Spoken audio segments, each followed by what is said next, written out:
Millions of years ago, Earth was not home to just one kind of human. Across ancient forests, frozen valleys, and windswept plains, another human species walked the world beside our ancestors. They hunted, adapted, created tools, survived brutal climates, and for a very long time they were not losing. Some scientists believe there was a moment when the future of humanity hung by a thread. A moment when Homo sapiens was not destined to win. So what happened? Why did one human species inherit the Earth while the others vanished forever? And how close did we come to becoming the forgotten branch of the human family tree? Before we uncover the extraordinary story of the human species that almost took our place, make sure to like this video, subscribe to the channel, and join us for more fascinating journeys into humanity's deepest mysteries. Now let's travel back to a world where our survival was far from certain. The wind cuts across a frozen valley somewhere in Ice Age Europe. Snow drifts against the entrances of limestone caves. Herds of reindeer move slowly through the distance, their breath hanging in the air like pale clouds. Along a rocky ridge, a group of hunters watches the landscape below. They carry stone-tipped spears. They know every animal trail, every shelter from the wind, every dangerous corner of this immense and unforgiving world. What makes this scene remarkable is not the cold or the difficulty of survival, or even the fact that it unfolds tens of thousands of years before the first cities appear. What makes it remarkable is that the hunters are not us. For most of human history, people imagine the distant past as a simple story. Humanity emerges, humanity spreads, humanity survives. Humanity eventually builds civilizations and transforms the planet. Yet the deeper archaeologists dig into ancient caves, dried river valleys, and forgotten sediments, the stranger the story becomes. For most of the last several million years, the Earth is not inhabited by a single human species. It is inhabited by many. The modern world feels normal because only one human species remains alive today. Every person on Earth belongs to the same species, Homo sapiens. Differences of language, culture, appearance, and history can seem enormous, yet compared to the diversity that once existed among human relatives, modern humanity is surprisingly uniform. There was a time when that was not the case. The ancient world contains a variety of human species. Some are tall, some are short. Some possess large brows and powerful bodies. Some live in tropical forests. Others inhabit windswept grasslands or frozen northern landscapes. They adapt to different climates, different foods, and different ecological challenges. They are not monkeys. They are not primitive creatures stumbling blindly through prehistory. They are humans in the broader sense of the word. They make tools, they raise children, they cooperate, they learn, they survive.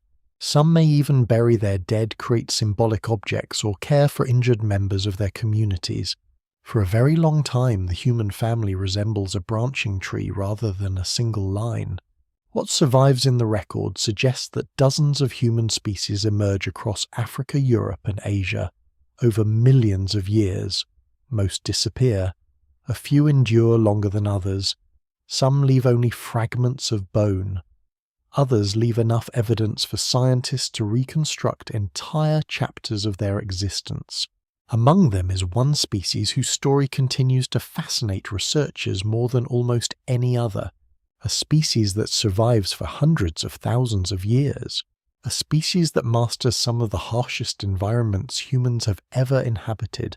A species so successful that it spreads across vast portions of Eurasia. A species that for a time appears every bit as capable of enduring into the future as our own. The Neanderthals. Today their name often carries unfortunate baggage. Popular culture sometimes portrays them as crude, unintelligent, or barely human. Yet nearly every decade of archaeological research pushes the picture in the opposite direction. The more scientists learn about Neanderthals, the harder it becomes to dismiss them. Instead, they begin to appear as something far more intriguing. A different version of humanity. A separate branch of the human family that follows its own path through deep time. and for a surprisingly long period there is no obvious reason why our branch should ultimately prevail. The story begins long before the appearance of modern humans in Europe. Millions of years earlier, the ancestors of humanity evolve in Africa. Over countless generations, changing climates, shifting landscapes, and evolutionary pressures shape a succession of hominin species. Some species disappear quickly, others persist for extraordinary spans of time. The fossil record remains incomplete, and scholars still debate many details, but broad patterns have become increasingly clear. Human evolution is not a ladder. It is a tangled web. Different populations separate, they adapt to local environments. Some reconnect, others remain isolated. New species emerge while older ones continue existing alongside them. At various moments in prehistory, several human species inhabit the planet simultaneously. This realization represents one of the most profound changes in our understanding of the past. A century ago, many people imagined human evolution as a simple progression from primitive ancestor to modern person. Reality proves much more complicated. The Earth once hosts a collection of human experiments. Each branch carries its own strengths. Each develops unique solutions to survival. Each confronts the same fundamental challenge, enduring long enough to pass its genes into the future. Most fail, only one survives. Yet survival can be deceptive. Looking backward from the present creates the illusion that success is inevitable. It is tempting to assume that modern humans possess some overwhelming advantage from the beginning. The evidence does not always support that conclusion. For most of Neanderthal history, Homo sapiens does not even exist. Neanderthals thrive while our species remains far in the future. They endure glacial cycles. They adapt to environmental upheaval. They occupy enormous territories stretching across Europe and into parts of Western Asia. Generation after generation succeeds in raising children, finding food, and navigating landscapes that many modern people would struggle to survive for a single winter. By the time modern humans begin expanding beyond Africa, Neanderthals are already veterans of Eurasian survival. They know the terrain, they know the seasons, they know the animals, they belong there. If an observer could travel back 40 or 50,000 years without knowledge of the future, there would be little reason to assume Homo sapiens would ultimately dominate the planet. The outcome would not seem predetermined. In some regions, modern humans arrive as newcomers entering territories long occupied by another highly capable human species. The situation resembles less a triumphal march, and more a meeting between parallel forms of humanity. One of the most fascinating aspects of this encounter is how recent it truly is. 40,000 years sounds unimaginably distant, yet on the scale of human evolution it is astonishingly close. The distance separating modern people from the last Neanderthals is tiny compared with the millions of years that separate humanity from earlier ancestors. If one could somehow stand on a hillside in Ice Age Europe and observe the world below, the scene might appear strangely familiar. Families gather around fires, hunters prepare for journeys, children learn from older members of the group, communities adapt to changing weather and uncertain food supplies. The faces would look different, the bodies would appear more robust, yet much of the daily rhythm would still be recognizable. This is one reason the Neanderthal story continues to capture attention. It is not merely the story of an extinct species, it is the story of a near relative, a branch of humanity that survives for hundreds of thousands of years before disappearing within a geological instant. A branch that leaves behind enough traces to reveal extraordinary resilience, but not enough to answer every question. The evidence grows richer every year, yet mysteries remain. Scientists continue discovering new fossils, new genetic clues, and new archaeological sites. Each discovery sharpens the picture while also revealing fresh uncertainties. No single explanation fully accounts for everything that follows. Why Neanderthals disappear while modern humans survive remains one of the great questions of prehistory. The answer lies buried in ancient landscapes forgotten, campsites, fragments of DNA, and the remains of a world unlike any that exists today. Before their decline, before their disappearance, before the final chapters unfold, it is necessary to understand who they are. Because the species that almost took our place is not a footnote to human history. For hundreds of thousands of years, it is one of the most successful humans on Earth. Long before the last Neanderthal stands beneath the shadow of an Ice Age cliff, long before modern humans enter Europe, and long before anyone could imagine a future dominated by Homo sapiens, the ancestors of the Neanderthals begin following a path of their own. The journey unfolds gradually across hundreds of thousands of years. There is no single moment when a population suddenly becomes Neanderthal. Evolution rarely works that way. Changes accumulate generation after generation, often so slowly that no individual notices them. Small differences emerge. Populations become isolated. Environmental pressures favor certain traits. Over immense stretches of time, descendants can look remarkably different from their distant ancestors. The story begins with the earlier members of the human family that spread beyond Africa during the deep past. Among them are populations often associated with Homo heidelbergensis, a human species that occupies parts of Africa and Eurasia hundreds of thousands of years ago. Scholars still debate aspects of these relationships, and the evidence remains incomplete, but many researchers believe these populations eventually give rise to both Neanderthals and modern humans through separate evolutionary paths. One branch remains largely within Africa. Another becomes established across Europe and Western Asia. Then the climate begins shaping their future. Europe during the Middle Pleistocene is a land of dramatic environmental swings.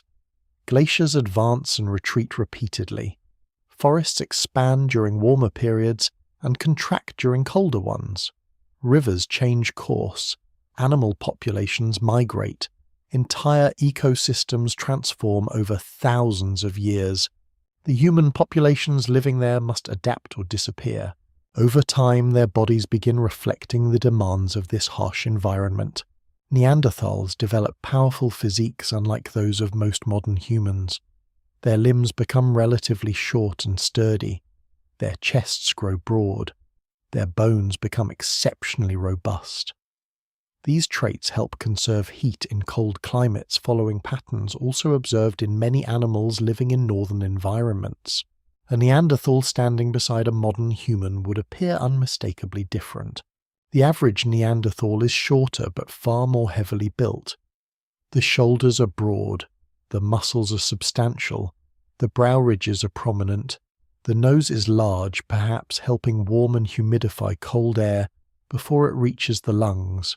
For many years, these physical differences encourage simplistic assumptions. Researchers once portray Neanderthals as evolutionary dead-ends creatures trapped in a primitive state, while modern humans advance towards sophistication.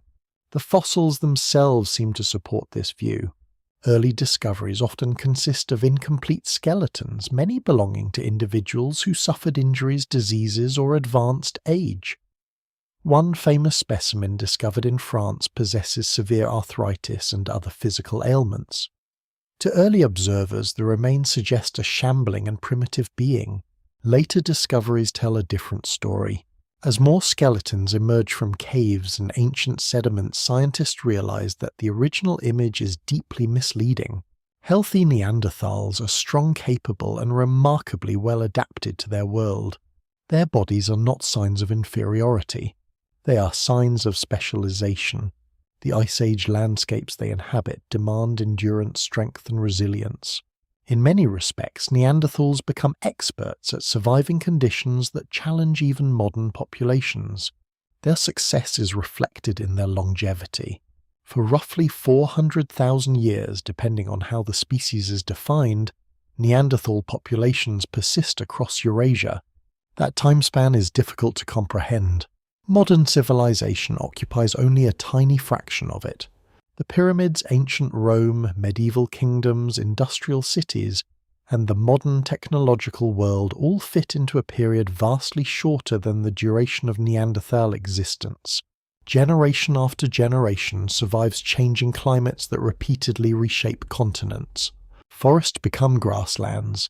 Grasslands become tundra. Glaciers advance southward.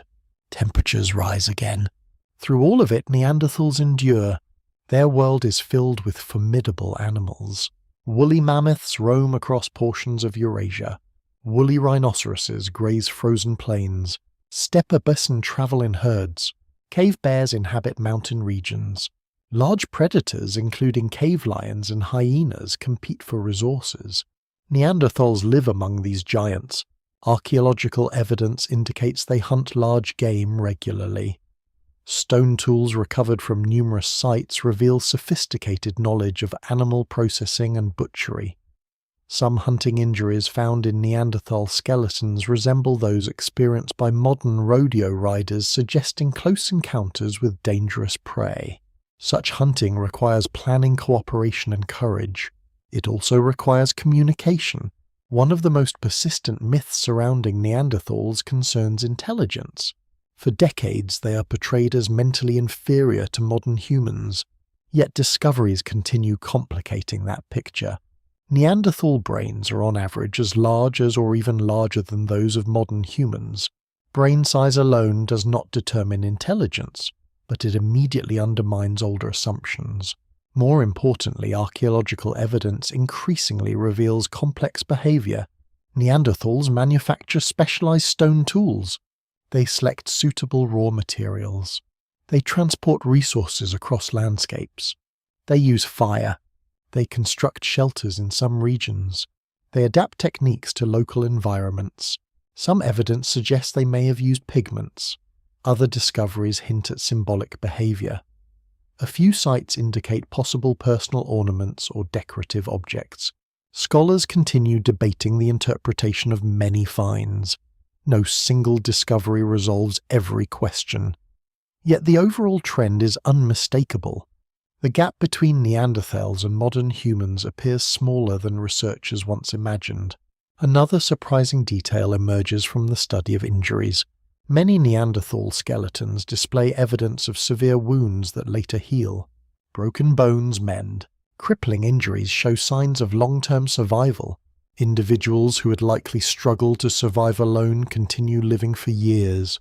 This suggests something profound about Neanderthal society. The injured receive assistance. The weak are not always abandoned. Communities provide support. Such care requires empathy, cooperation, and social bonds extending beyond immediate self-interest. The image of isolated brutes wandering frozen landscapes becomes increasingly difficult to defend. Instead, a more human picture emerges. Families care for one another. Knowledge passes between generations. Children learn survival skills over many years. Groups work together to navigate environments filled with danger and uncertainty. The Neanderthal story grows even more intriguing when scientists begin extracting ancient DNA.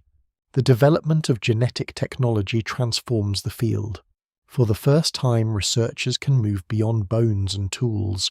They can examine biological relationships directly.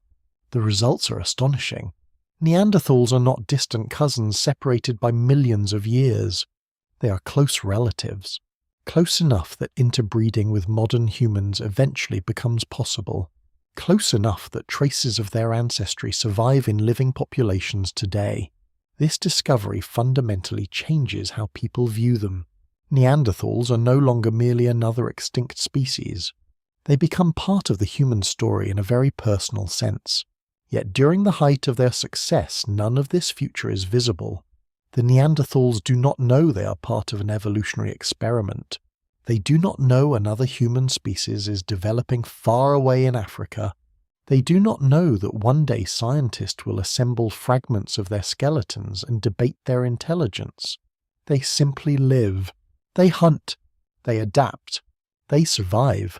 And for hundreds of thousands of years, survival is enough. From the perspective of prehistory, they appear remarkably secure. Their territories are extensive. Their skills are effective. Their bodies are shaped for the environments they inhabit.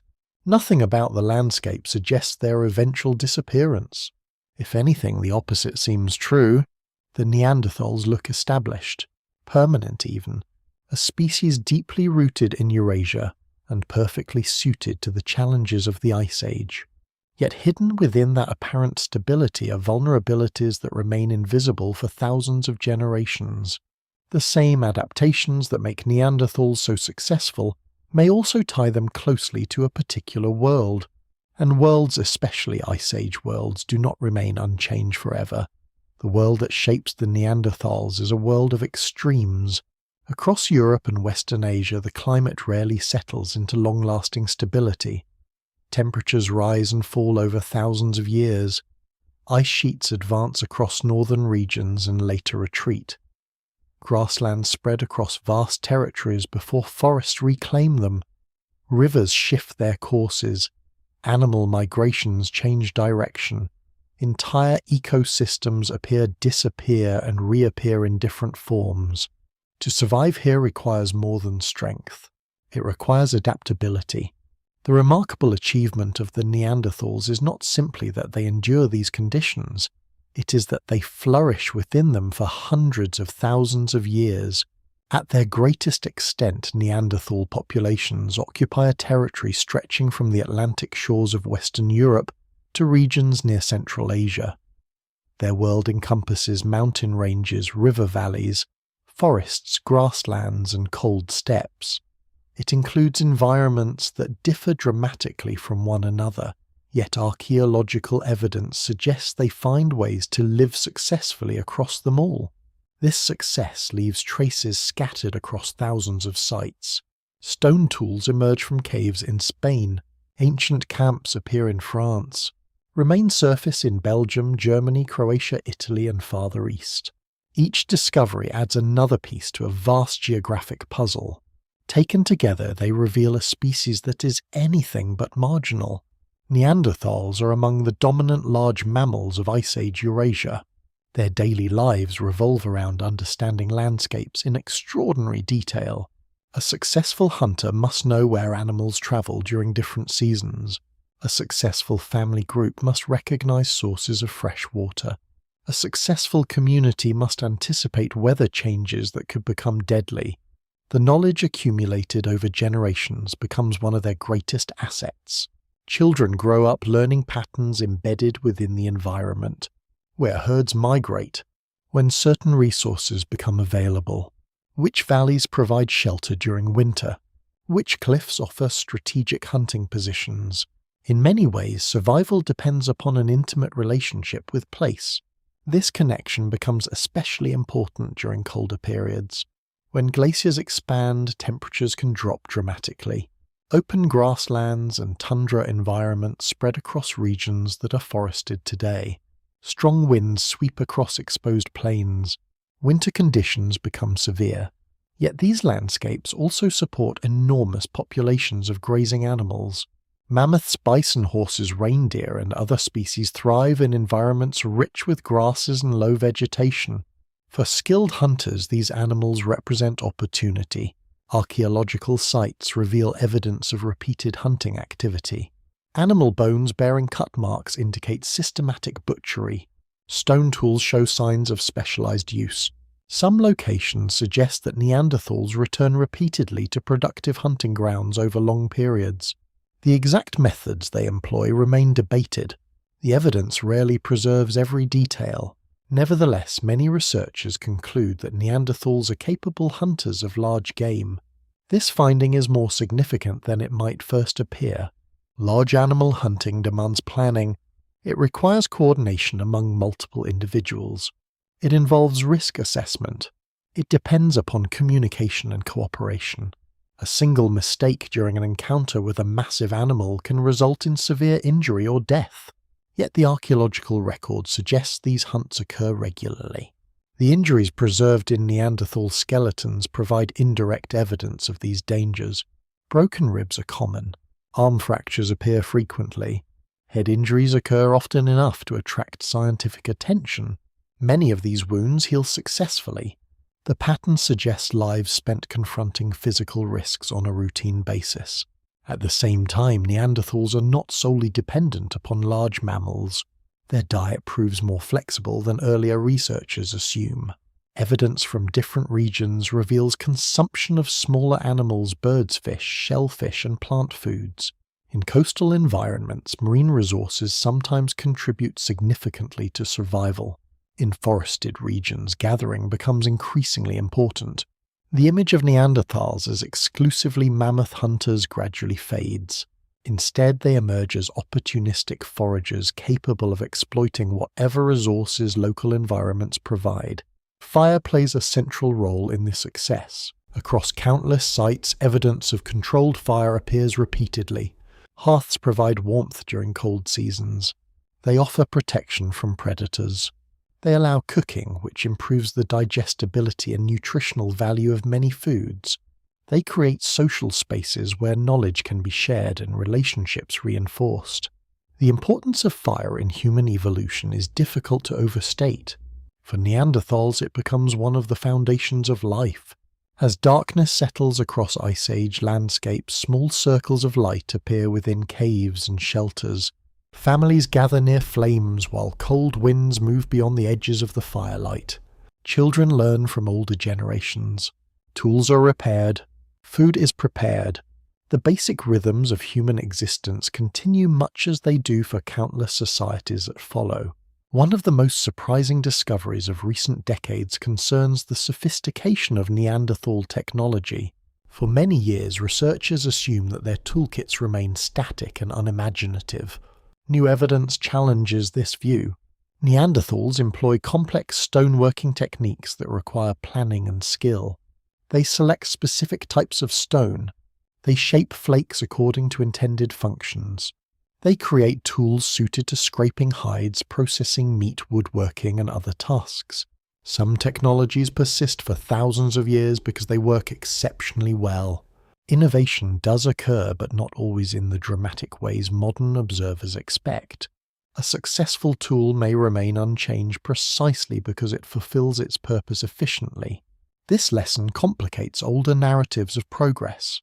Technological simplicity does not necessarily indicate intellectual limitation. Many traditional societies throughout history rely upon relatively simple tools while possessing extensive environmental knowledge and sophisticated cultural traditions.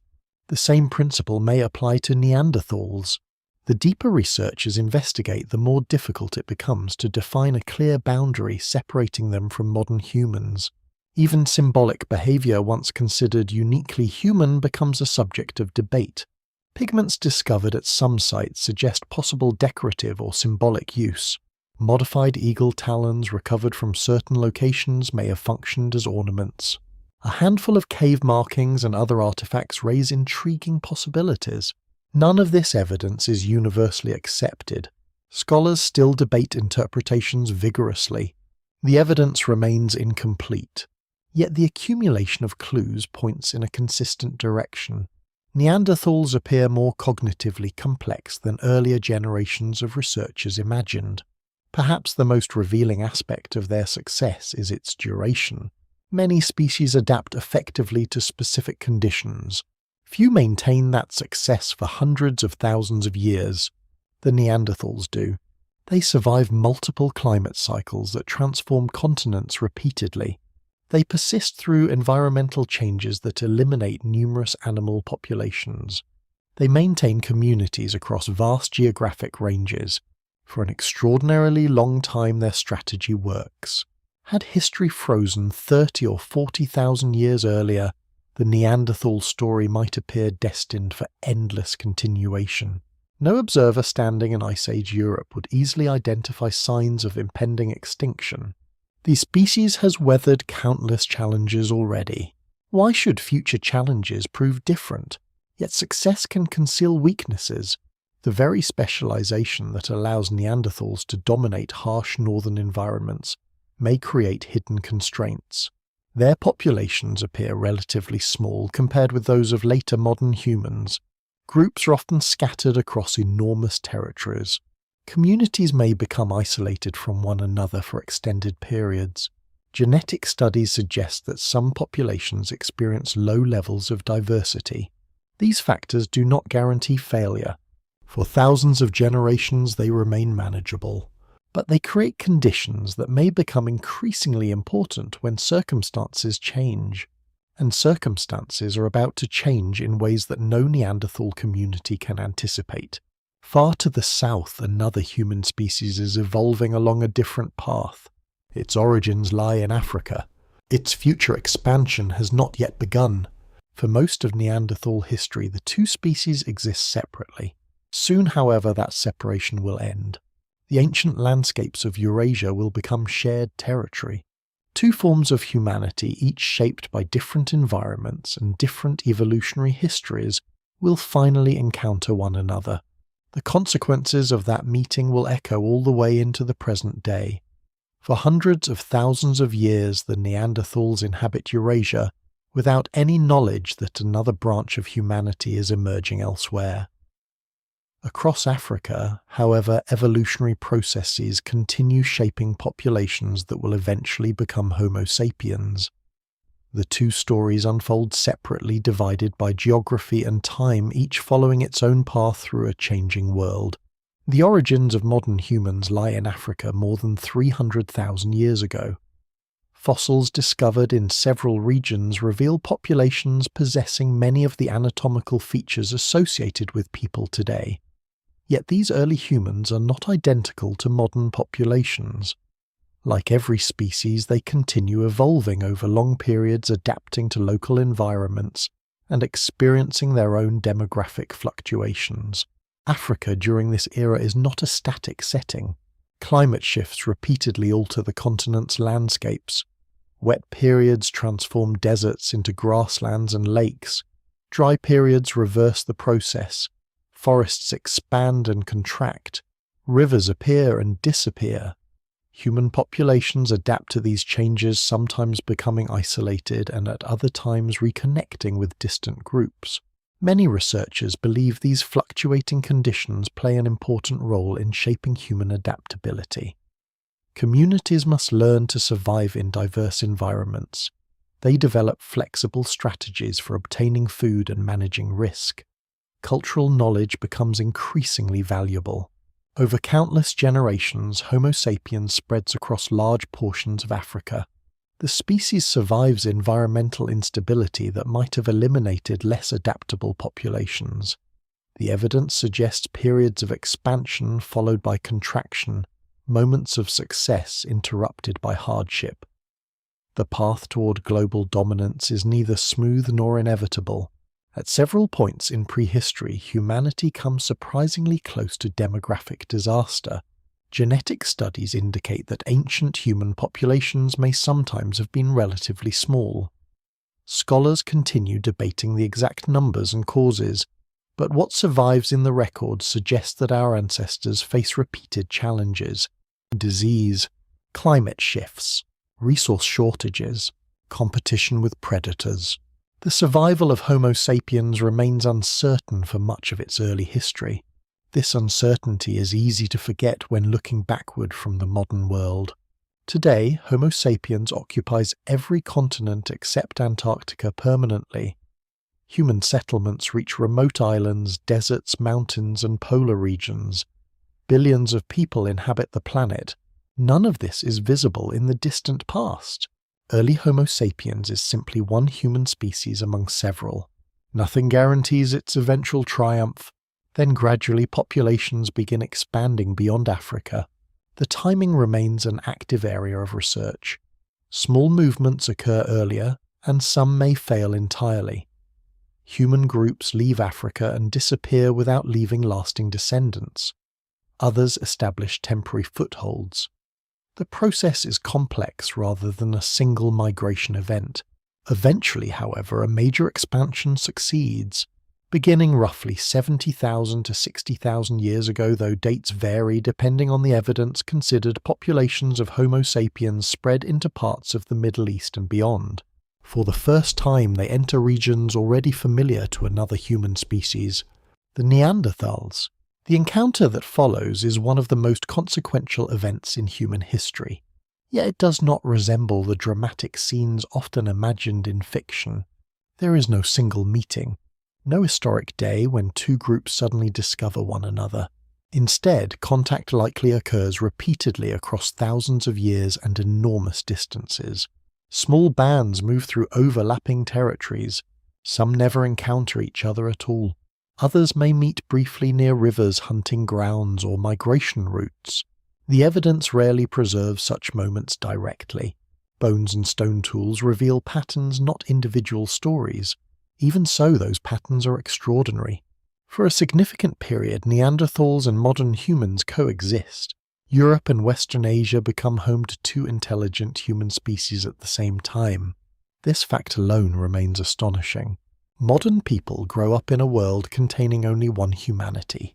The idea of encountering another human species feels almost impossible to imagine.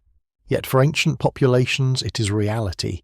Somewhere in the Ice Age landscape, a Neanderthal hunter may glimpse unfamiliar figures crossing distant terrain. Elsewhere, modern humans may discover traces of camps left behind by people who look similar yet unmistakably different. These encounters occur within environments already filled with challenges. Food remains difficult to obtain. Weather remains unpredictable. Large predators continue posing threats. The presence of another human species adds a new layer of complexity.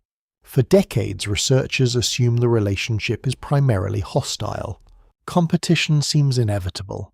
Two species pursuing similar resources should, in theory, come into conflict. There is certainly reason to think competition plays a role. Both groups hunt many of the same animals. Both occupy overlapping territories. Both require access to water shelter and raw materials.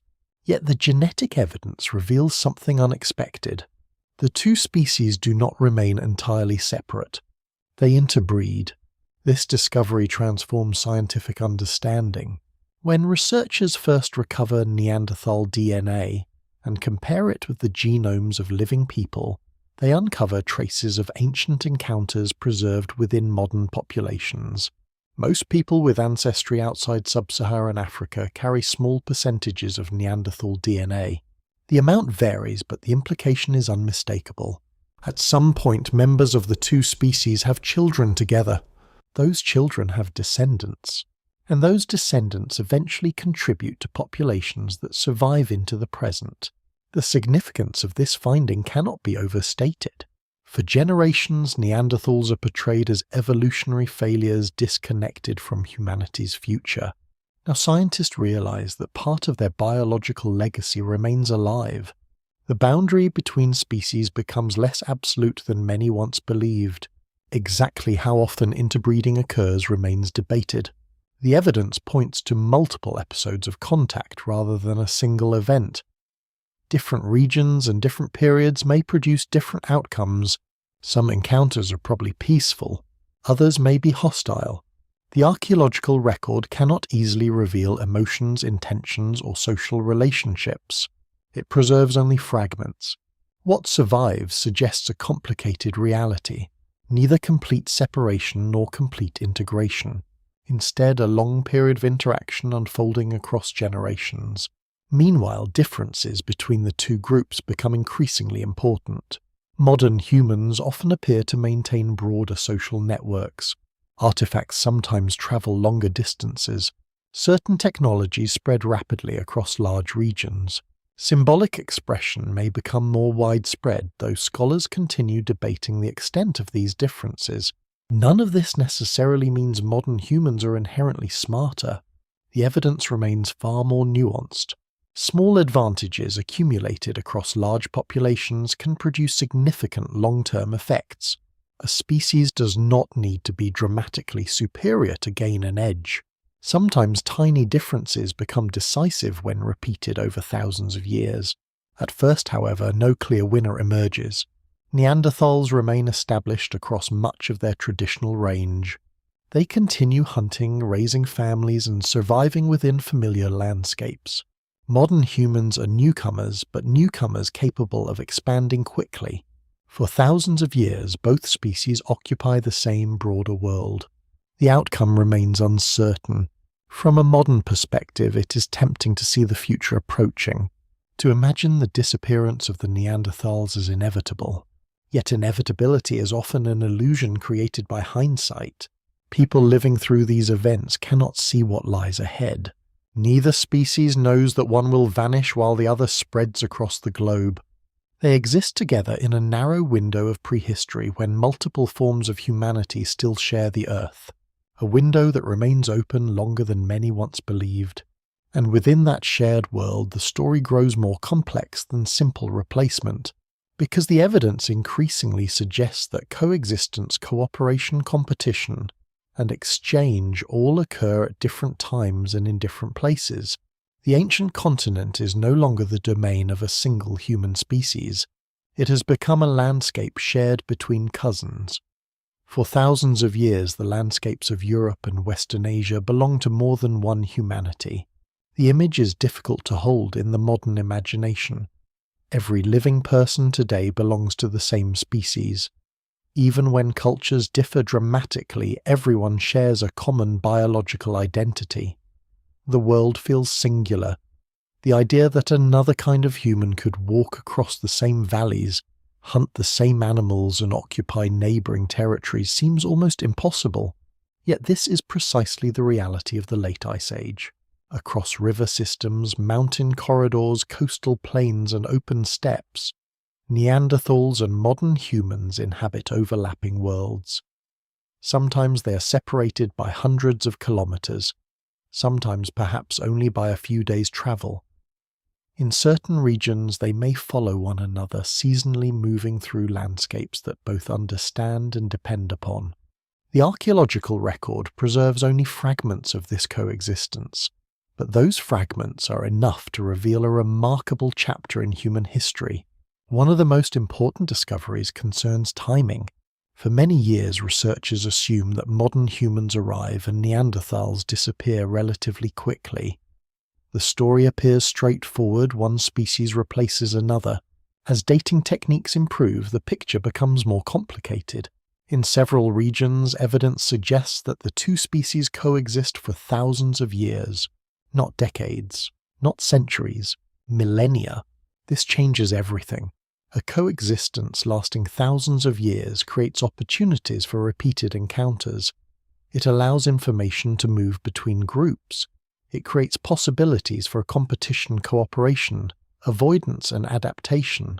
Human history becomes less like an invasion and more like a prolonged interaction between neighbouring populations. Exactly what these interactions look like remains uncertain. No written records survive. No direct observations exist. Scientists must reconstruct possibilities from stone tools, fossils, genetic evidence, and environmental clues. The evidence remains incomplete. Nevertheless, patterns begin emerging. In some areas, archaeologists discover technological traditions that appear to blur older distinctions. Stone tools associated with late Neanderthal populations sometimes show similarities to technologies used by modern humans.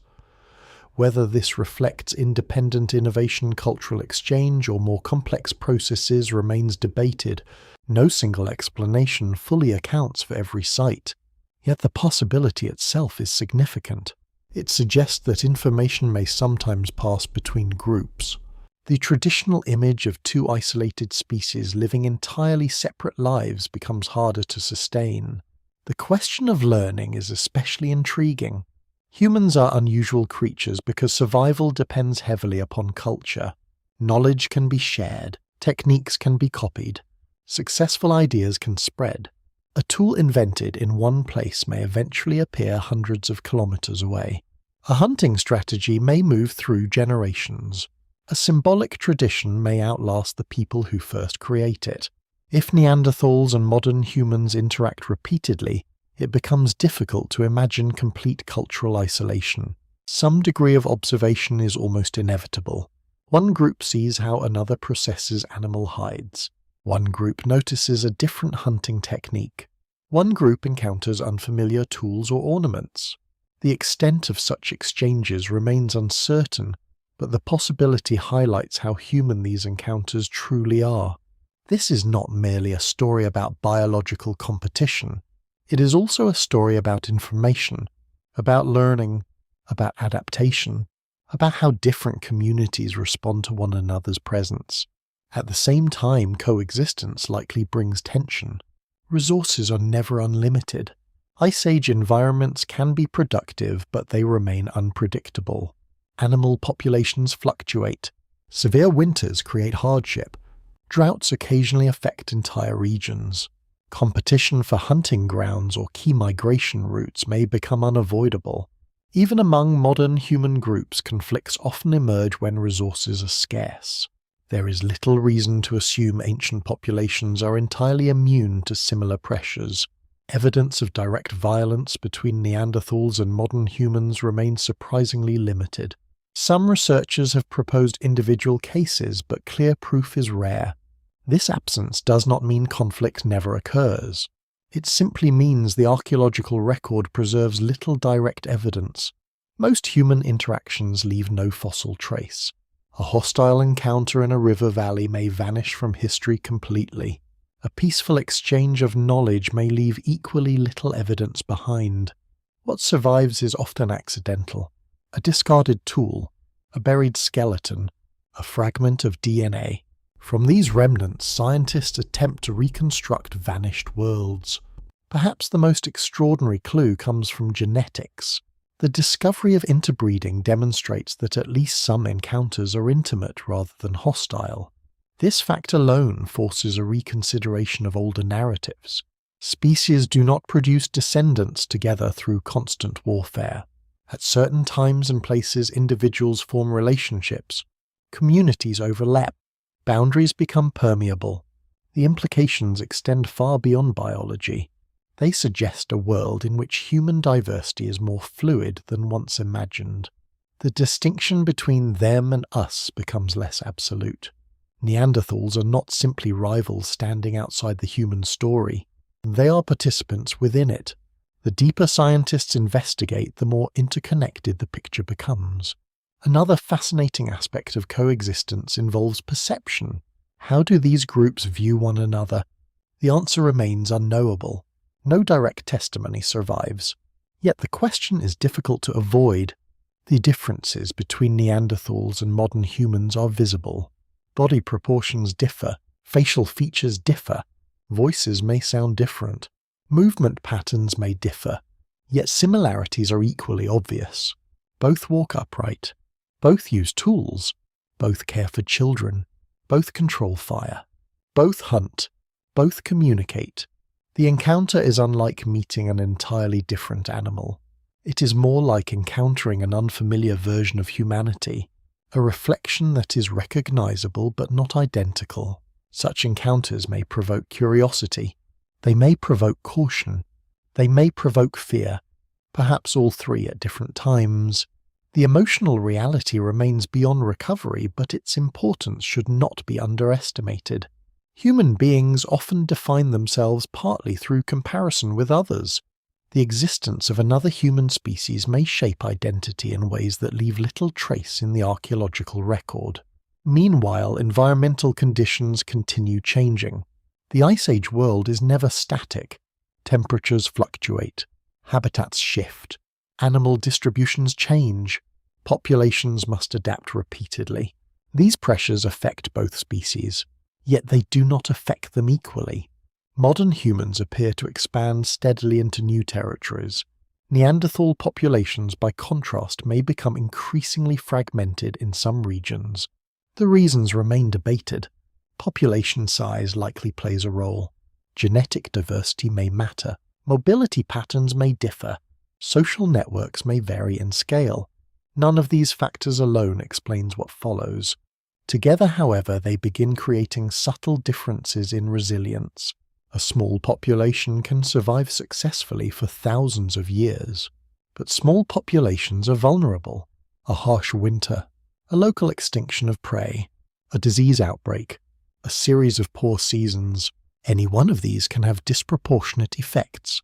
Large interconnected populations often recover more easily. Small isolated groups may struggle.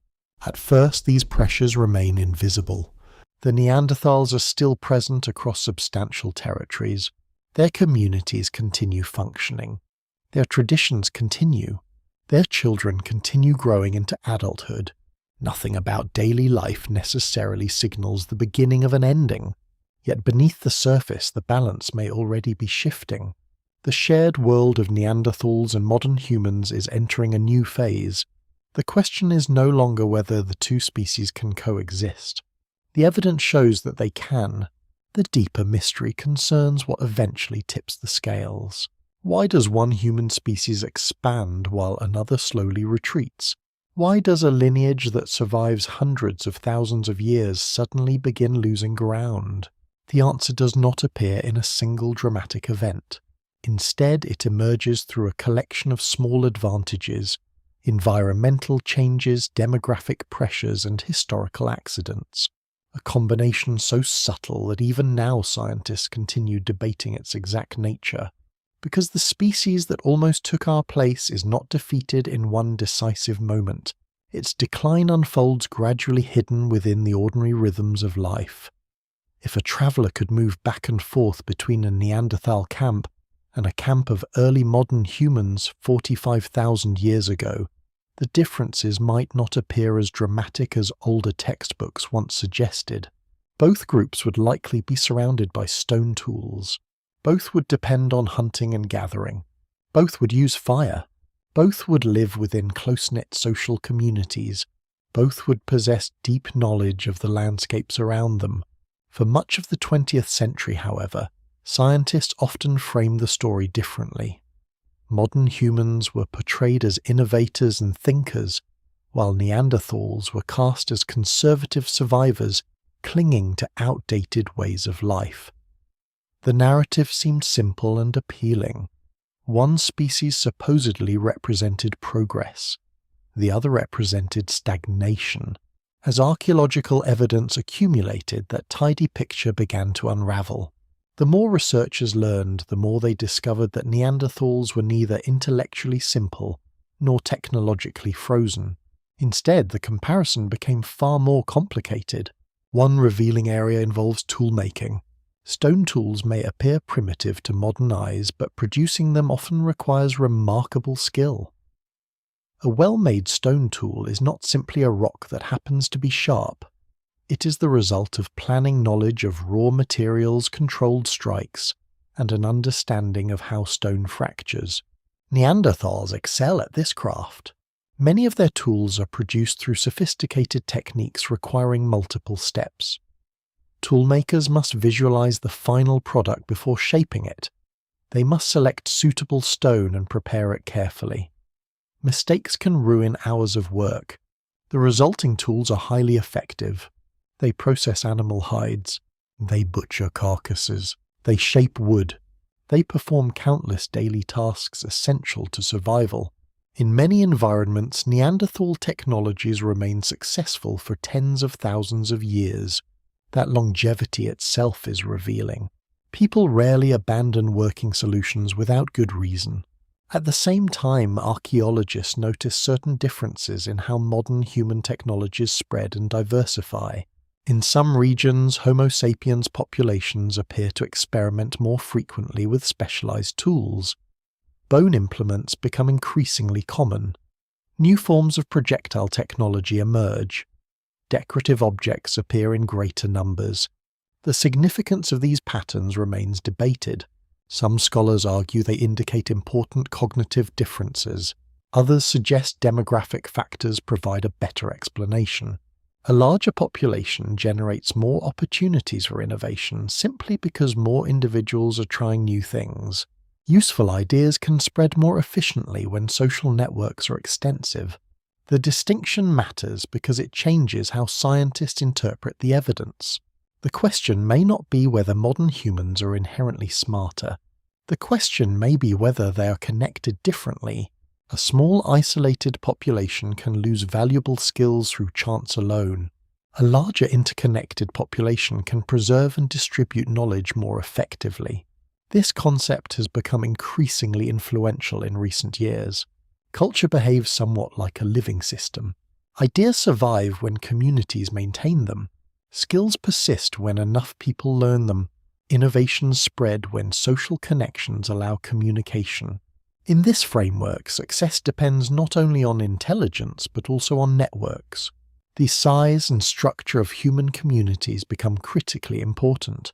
Evidence suggests that modern humans often maintain broader social connections across larger distances. Objects made from distant materials occasionally appear far from their origins. Certain technological traditions spread rapidly across wide regions. Information seems capable of traveling through extensive social landscapes.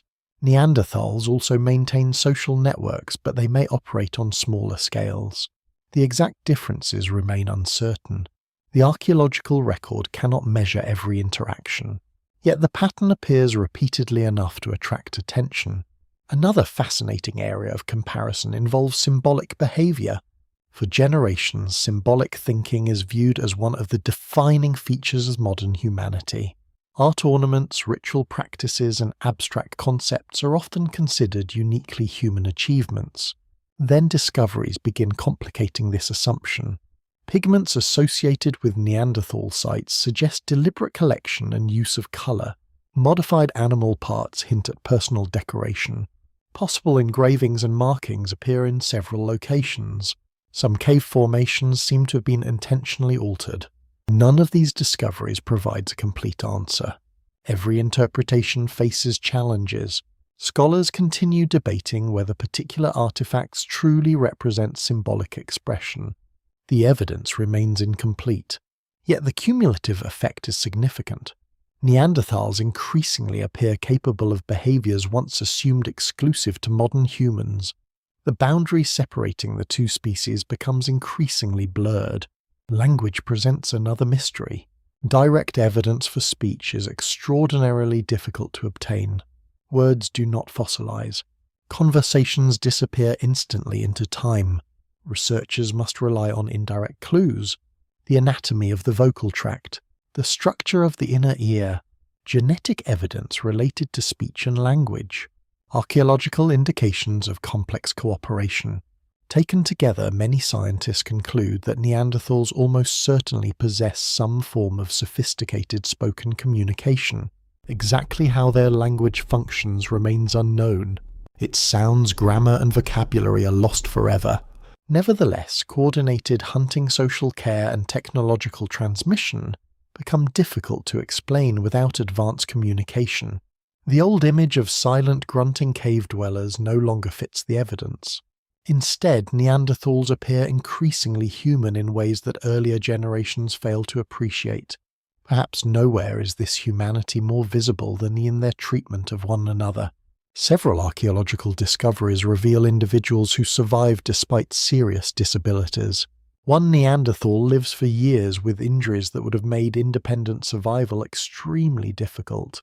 Others suffer severe trauma yet continue living long afterward. These cases suggest long-term care.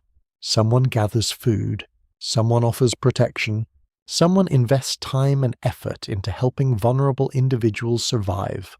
Such behavior reflects more than practical cooperation. It reflects social commitment. Compassion may be difficult to measure scientifically, but care leaves traces in bones. Those traces survive.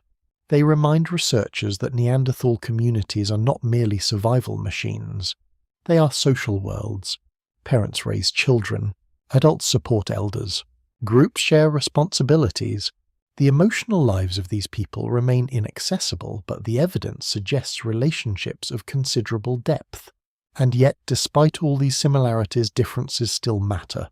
The mystery of Neanderthal disappearance cannot be ignored. A species may be intelligent, adaptable, and socially sophisticated while still facing vulnerabilities.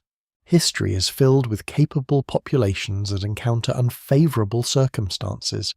Success is never guaranteed. What becomes increasingly apparent is that the competition between Neanderthals and modern humans is not a simple contest of intelligence. It is not a story in which one group possesses minds while the other lacks them.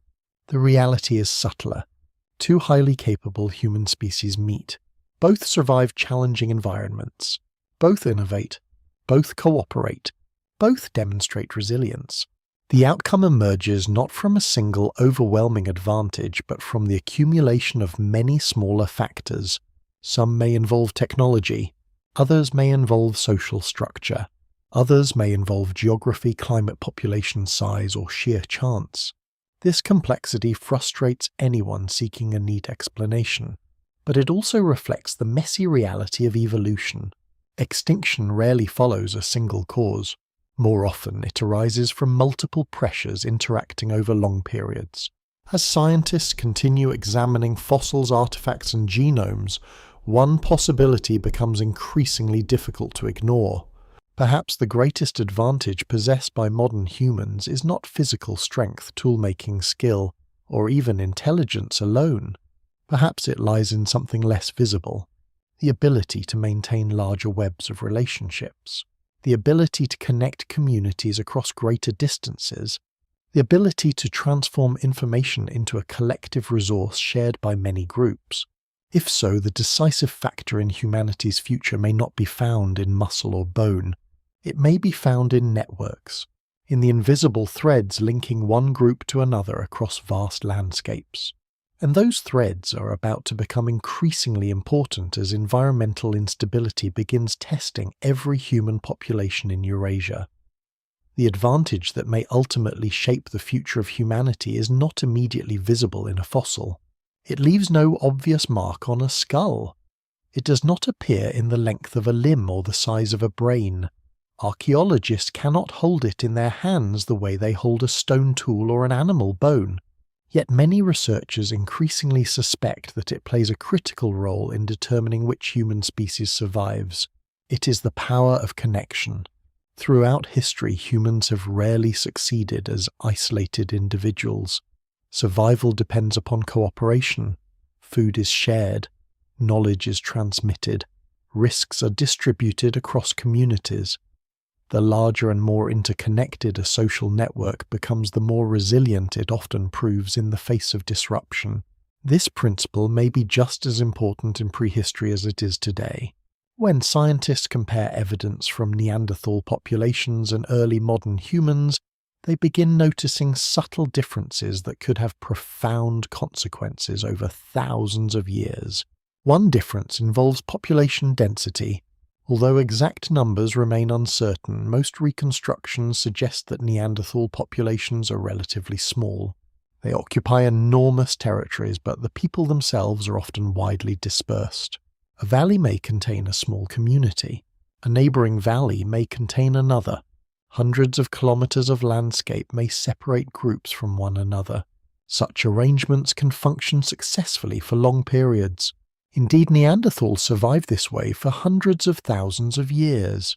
The problem arises when circumstances become unfavorable: a harsh winter, a disease outbreak, a decline in prey populations, a sequence of poor years. Any of these events can reduce already small communities. When populations are sparse, recovery becomes difficult. Potential mates become harder to find.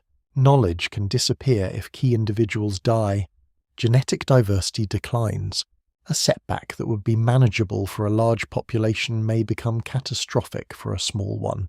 Genetic studies provide intriguing support for this possibility. Ancient DNA suggests that some Neanderthal groups experience relatively low levels of genetic diversity. In several cases, evidence points towards small populations that remain isolated for extended periods. The exact causes remain debated, but the pattern appears repeatedly enough to attract attention. Isolation is not necessarily fatal. Many species survive in isolated populations, yet isolation reduces flexibility. It limits options. It makes adaptation more difficult when environments change rapidly. Modern humans, by contrast, may maintain broader social connections. Artifacts sometimes move across impressive distances. Certain raw materials travel far from their sources. Similar technologies appear across wide regions. These clues suggest networks capable of linking communities together. The significance of such networks becomes clearer when considering risk. Imagine two populations facing the same environmental challenge. One consists of small isolated groups. The other consists of larger communities connected through exchange and communication. If local resources fail, the connected population may have alternatives. Knowledge can move. People can relocate. Support can arrive from neighbouring groups. The isolated population possesses fewer options. Over thousands of years, even small differences in resilience can accumulate. This concept helps explain why modern humans may expand successfully into diverse environments. It also helps explain why Neanderthals, despite their remarkable abilities, begin encountering increasing difficulties. Another potential advantage involves innovation itself. New ideas rarely emerge from a single genius transforming society overnight. More often, innovation results from many individuals contributing small improvements over time. Larger populations generate more opportunities for experimentation. They create more chances for useful discoveries. Once discovered, successful techniques can spread through social networks. This process creates cumulative culture. Knowledge builds upon earlier knowledge. Each generation inherits more than it could develop independently. Many researchers believe cumulative culture represents one of the defining strengths of Homo sapiens. The exact degree to which Neanderthals participate in similar processes remains uncertain. They clearly transmit knowledge. Their technologies demonstrate long traditions of learning and teaching. The question is whether differences in scale eventually matter. A slightly larger network, a slightly faster spread of ideas, a slightly greater capacity to preserve innovations. None of these advantages appears decisive by itself. Together, however, they may create momentum, a momentum that gradually shifts the balance between species. The archaeological record offers tantalizing hints. In several regions, modern humans appear capable of adapting rapidly to changing circumstances. New tool types emerge. Different resources are exploited. Settlement patterns shift. The flexibility is striking. Yet caution remains necessary. It is tempting to transform modern humans into heroes of a predetermined story. The evidence does not justify such certainty. Many early Homo sapiens populations fail. Some migrations disappear entirely.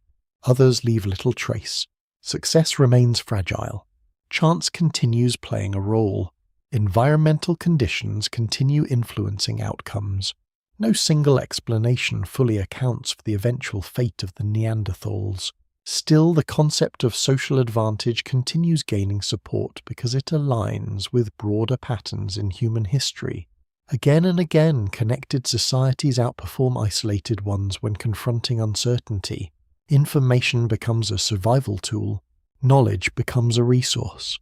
Relationships become a form of protection. This may be one reason why symbolic behavior becomes increasingly important. Symbols allow cooperation beyond immediate personal relationships. Shared identities can unite larger groups. Ornaments, rituals, and cultural traditions may strengthen bonds between communities. Some researchers argue that such systems help modern humans maintain wider networks. The evidence remains incomplete, but the idea is intriguing. Culture is not merely decoration. It can be infrastructure, a means of organizing cooperation across space and time. Meanwhile, another challenge begins intensifying: climate instability. The Ice Age is never stable for long, but conditions become particularly variable during the period when modern humans and Neanderthals coexist. Rapid environmental changes affect ecosystems across Eurasia. Habitats shift. Animal populations move. Resources become less predictable. Such instability creates pressure on every human group. The effects are unlikely to be uniform. Communities already living near the edge of viability may suffer disproportionately. Small populations are especially vulnerable. A reduction in resources that might inconvenience a large population can devastate a smaller one. Gradually, evidence begins suggesting that some Neanderthal populations are shrinking, not everywhere at once, not through a dramatic collapse, rather through a slow process unfolding across generations. Certain regions become less densely populated. Some traditional territories appear to contract. Local extinctions may occur. Communities that once thrive begin disappearing from parts of the landscape. The process is subtle enough that no individual Neanderthal would necessarily recognize it. Life continues. Children are born. Hunts take place. Fires burn in familiar shelters. Yet beneath the ordinary rhythms of daily existence, demographic foundations may already be weakening. The danger of demographic decline lies in its invisibility.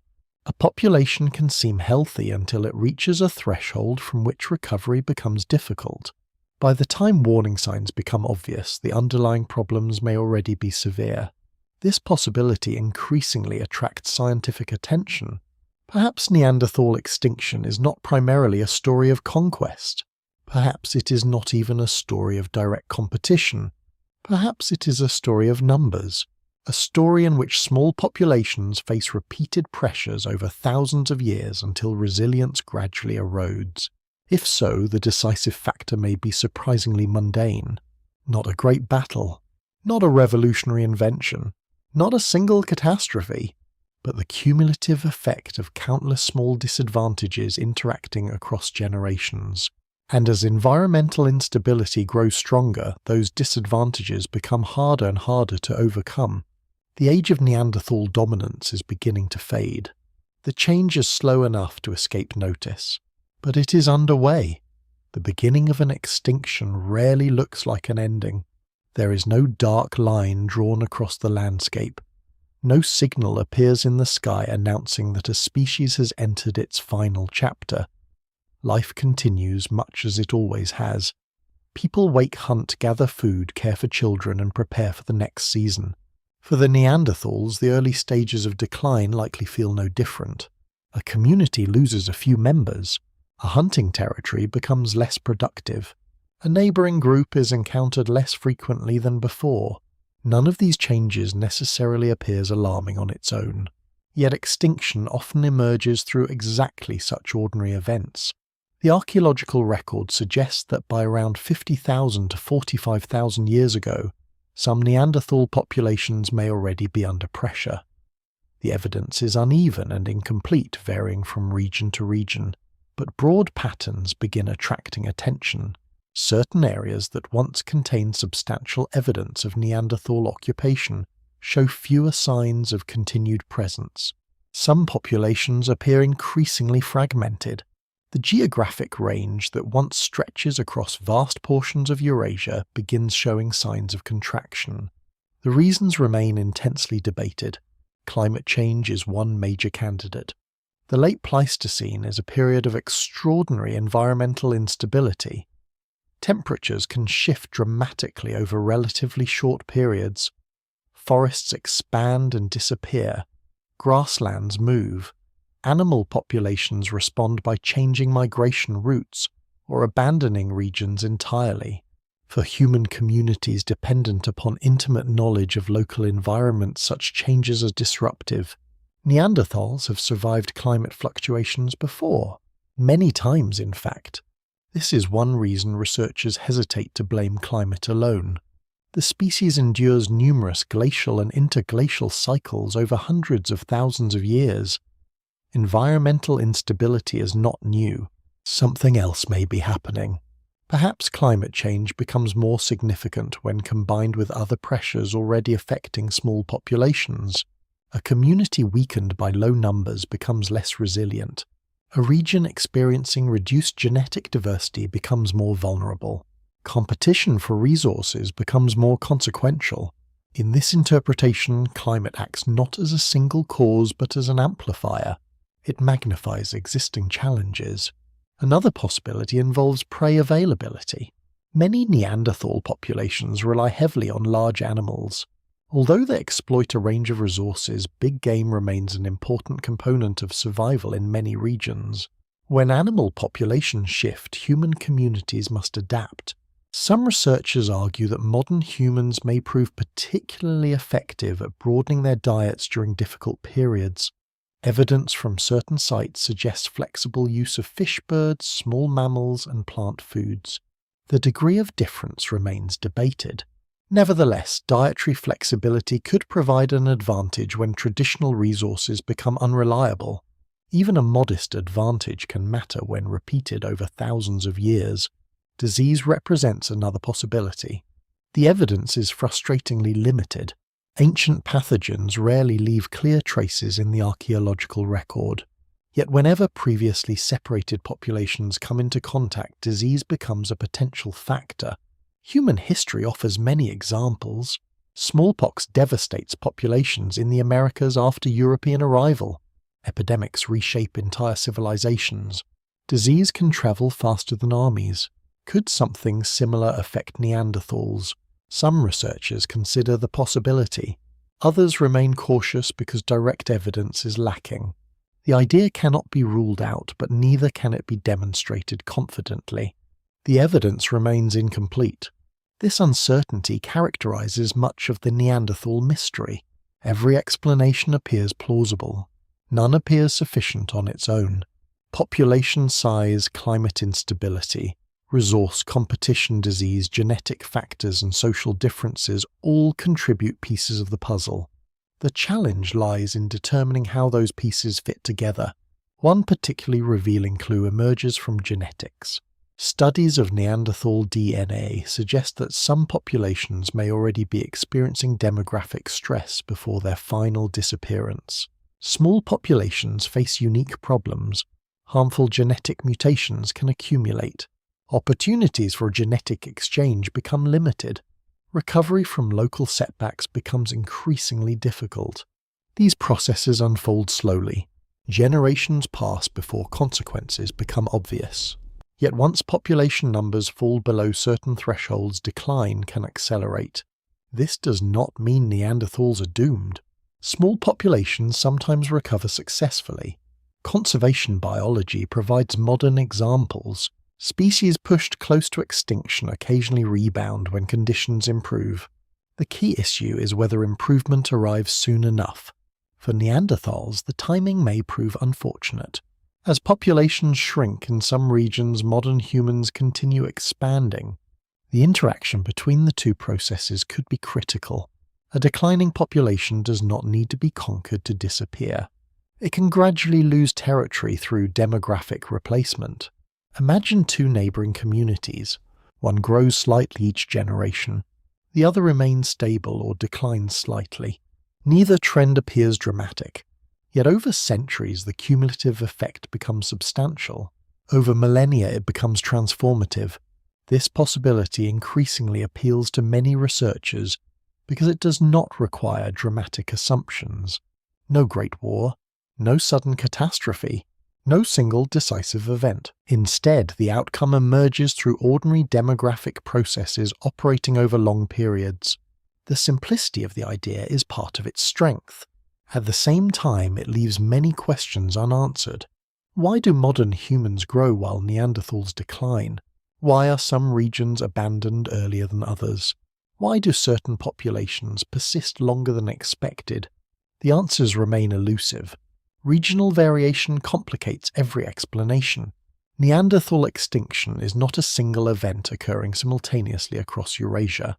Different communities disappear at different times. Some regions lose Neanderthal populations relatively early. Others remain occupied for thousands of years afterward. The process resembles a series of fading lights rather than a single blackout. One valley becomes empty, then another, then another. Gradually the map changes. Perhaps the most haunting aspect of this decline is how invisible it likely remains to those living through it. A Neanderthal child growing up in a small community does not know that her species is becoming rarer. She knows only the people around her, the local landscape, the seasonal movements of animals, the routines of daily life. Extinction exists only in hindsight. From within the process, it often looks like ordinary existence. This perspective helps explain why species frequently fail to respond to long-term threats. Natural selection prepares organisms for immediate challenges. It does not grant foresight. The final Neanderthals cannot understand the broader demographic patterns unfolding across continents. They continue adapting as their ancestors always have. They continue surviving. Yet survival becomes increasingly difficult. Some communities vanish entirely. Others become isolated remnants. The network of populations that once stretches across enormous territories begins fragmenting into disconnected pockets. Those pockets will soon become critically important. Because as Neanderthal numbers decline across much of Eurasia, a few regions continue providing refuge. Remote landscapes, protected environments, places where the old way of life endures a little longer. There among cliffs, caves and coastal margins, some of the last Neanderthal communities hold on against the tide of history. Their final refuges are approaching. By the time the Neanderthal world begins shrinking into scattered refuges, the transformation has likely been underway for thousands of years.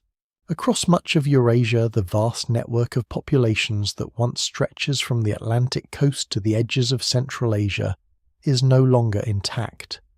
Communities disappear from certain regions. Others become isolated from one another. Distances that once connect neighbouring groups gradually become empty spaces. Yet extinction is rarely uniform. Even as some populations vanish, others endure. The final chapters of the Neanderthal story unfold not across entire continents, but within a handful of surviving strongholds. These places become the last islands of an ancient humanity. One of the most famous lies at the southwestern edge of Europe. The rocky peninsula that today forms part of southern Iberia occupies a unique position during the Late Ice Age. While much of northern Europe experiences severe climatic conditions, some southern regions remain comparatively hospitable. Temperatures are milder, ecological diversity remains relatively high, coastal resources offer additional opportunities for survival. For populations under pressure, such landscapes can become refuges. Archaeological evidence suggests that parts of the Iberian Peninsula may shelter Neanderthal communities longer than many other regions. For years, researchers debate exactly how long these populations survive. Improved dating techniques continue refining the timeline, and some earlier estimates remain controversial. Nevertheless, the broader picture appears clear. Southern Europe becomes one of the last regions where Neanderthals persist. The image is striking. While modern humans continue spreading across Eurasia, small pockets of Neanderthal communities remain in familiar landscapes carrying traditions that extend back hundreds of thousands of years. The world around them is changing, but traces of the older world survive. Caves play an especially important role in preserving evidence from these final populations. Throughout Europe, caves serve as shelters, seasonal camps, and repositories of archaeological information. Sediments accumulate slowly over thousands of years, preserving stone tools, animal remains, charcoal, and occasionally human bones. Each cave becomes a time capsule. Researchers excavating these sites uncover fragments of lives otherwise lost forever.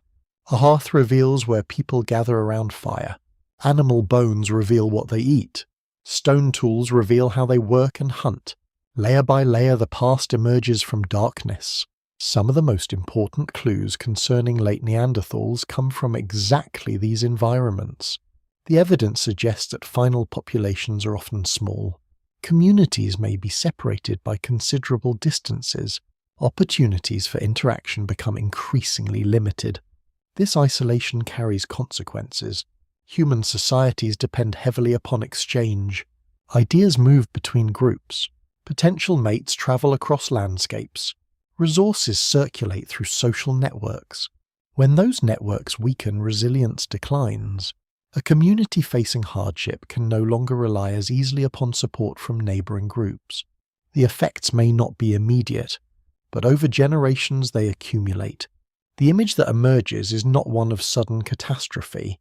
Instead, it resembles fragmentation, an ancient human species gradually breaking into smaller and smaller pieces. One particularly intriguing aspect of the final Neanderthal period involves cultural persistence. Even as populations shrink, many traditions continue.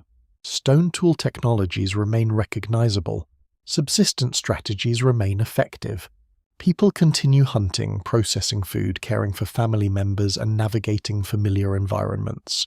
The archaeological record offers little evidence that late Neanderthals simply forget how to survive. On the contrary, they often remain highly capable. This observation matters because it challenges simplistic explanations. The final Neanderthals are not incompetent. They are not biologically defective. They are not suddenly unable to function. Their disappearance occurs despite continued evidence of adaptation and skill. This is one reason the mystery remains so compelling. Capable populations do not always survive. History repeatedly demonstrates that success in one era does not guarantee success in the next. A society can possess deep knowledge and still confront circumstances beyond its ability to overcome. Another revealing detail concerns the emotional dimension of extinction. Modern observers naturally focus on species-level outcomes. Scientists examine population trends, genetic diversity, and archaeological distributions. Yet individuals experience none of these abstractions. They experience daily life. A Neanderthal family living in one of the final refuges does not perceive itself as part of a disappearing species. Parents worry about food, weather, illness, and children. Hunters track animals. Communities maintain traditions. Life remains immediate. This perspective lends a certain melancholy to the final centuries of Neanderthal existence. The people themselves likely have no awareness that they represent the closing chapters of a lineage stretching back hundreds of thousands of years. No one records the last story. No one marks the final gathering. No one realizes that an entire branch of humanity is approaching its end. The archaeological record preserves only faint echoes. A discarded tool, a fragment of charcoal, a broken bone. From such fragments, researchers attempt to reconstruct the final moments of a vanished world. One of the most famous locations associated with these last populations is the region surrounding the Rock of Gibraltar. Today it overlooks one of the busiest maritime passages on Earth. During the Late Ice Age, it offers shelter access to marine resources and relative climatic stability. Several cave sites in the area yield important evidence of Neanderthal occupation. For decades, these caves become central to debates about the species' final survival. The exact chronology remains contested in some respects, but the broader symbolism is powerful. At the edge of Europe, near the meeting point of continents and seas, one of humanity's closest relatives may have lingered longer than almost anywhere else. It is tempting to imagine these final communities watching a world increasingly dominated by another human species. The evidence cannot support such specific scenes, yet the overlap between late Neanderthals and expanding modern human populations remains undeniable. The two histories continue intersecting until remarkably late dates. Eventually, however, the traces become harder to find. A cave layer contains modern human artifacts, but no Neanderthal remains. A traditional occupation area falls silent. A region that once supports communities for thousands of years ceases to show evidence of continued presence. The pattern repeats. One refuge after another disappears from the map. The fading is gradual. Then it is complete, at least in the conventional sense. Because even as the last recognizable Neanderthal populations vanish, something unexpected remains behind. A legacy hidden within the bodies of future generations. A legacy so subtle that it will remain undiscovered for tens of thousands of years. The extinction of the Neanderthals is not as absolute as it first appears. Part of them survives, not in isolated valleys, not in forgotten caves, but within the descendants of the very species that outlast them. And that revelation will fundamentally change how scientists understand what extinction really means. For most of modern history, extinction seems like a final act. A species disappears, the last individual dies, the story ends. This understanding shapes the way people think about the Neanderthals for generations. They are imagined as a lost branch of humanity that vanishes completely from the earth, roughly 40,000 years ago. Their bones remain, their tools remain, their caves remain. Nothing else survives. Then genetics changes everything. The revolution begins not in a cave or excavation trench, but in laboratories, where scientists attempt something that once appears impossible, recovering DNA from ancient human remains. For decades, the idea seems almost absurd. DNA is fragile. Time destroys biological material relentlessly. Heat, moisture, bacteria, and countless chemical processes break genetic information apart. After tens of thousands of years, very little should remain. Yet technological advances gradually overcome these challenges. Researchers begin extracting tiny fragments of ancient DNA from fossil bones. The work is painstaking. Contamination presents constant problems. Ancient samples are often damaged. Recovering usable genetic information requires extraordinary care. Nevertheless, the effort succeeds. And when scientists compare Neanderthal DNA with that of living humans, they uncover one of the most astonishing discoveries in the history of anthropology. Neanderthals are not entirely gone. Part of them lives on. The finding emerges gradually as data accumulates. Genomes from living populations reveal traces of ancient interbreeding between Neanderthals and Homo sapiens. The evidence is unmistakable. At various points in prehistory, members of the two species have children together. Those children leave descendants. Over thousands of generations, fragments of Neanderthal DNA pass through human populations. Today, most people with ancestry outside sub-Saharan Africa possess a small percentage of Neanderthal genetic material. The amount varies, but typically falls within a range of roughly 1 to 2%. At first glance, the percentage seems tiny, yet the implications are enormous. Every person carrying Neanderthal ancestry becomes part of a story stretching back tens of thousands of years. The descendants of one human species carry biological traces of another. The boundary between extinction and survival suddenly becomes blurred. This discovery forces scientists to rethink older assumptions. For much of the 20th century, the dominant model portrays modern humans as completely replacing Neanderthals. The two groups are viewed as separate entities. One survives, one disappears. The genetic evidence reveals a more complicated reality. Replacement occurs, but not without interaction. The process includes mixture. Human history becomes less like erasure and more like transformation. The deeper researchers investigate, the more fascinating the picture becomes. Different Neanderthal genes survive in different populations. Some appear to influence immune system responses. Others affect aspects of skin biology, metabolism, or other traits. Many have little obvious effect at all. Natural selection gradually removes some inherited genes while preserving others. The process continues long after the Neanderthals themselves disappear. In a sense, evolution keeps editing the legacy they leave behind. The discovery also changes public perception. For generations, people think of Neanderthals as outsiders to human history.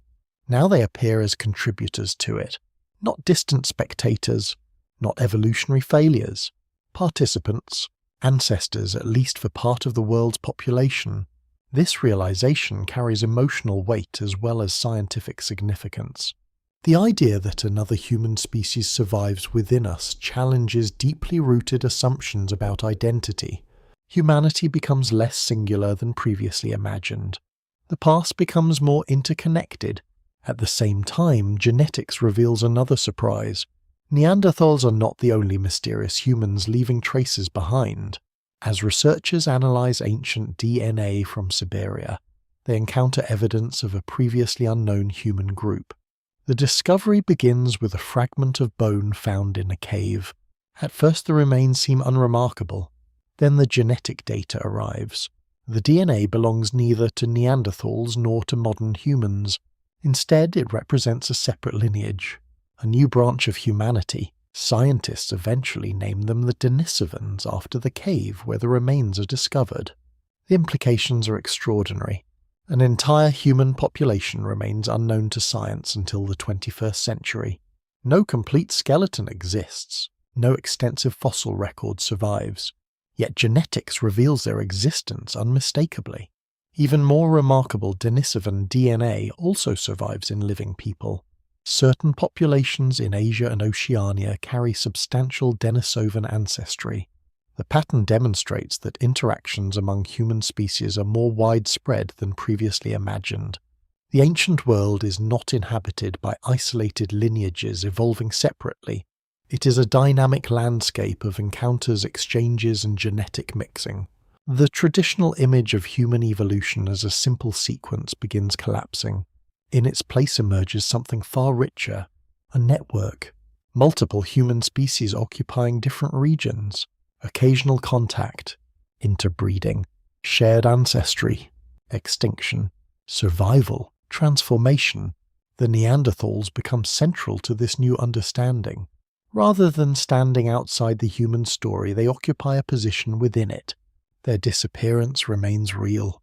Distinct Neanderthal populations no longer exist. Their cultural traditions vanish. Their communities disappear. Their way of life ends. Yet biologically their legacy continues. This raises a deeper question. What does it mean for a species to disappear? The answer is not always straightforward. Some lineages vanish without leaving descendants.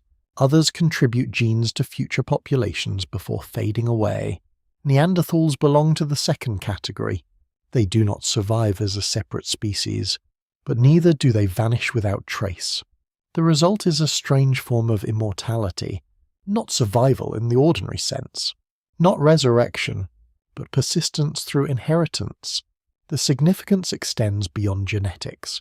It alters the emotional tone of the entire story. The Neanderthal narrative is no longer simply about extinction. It becomes a story about continuity as well, a reminder that history rarely divides neatly into winners and losers.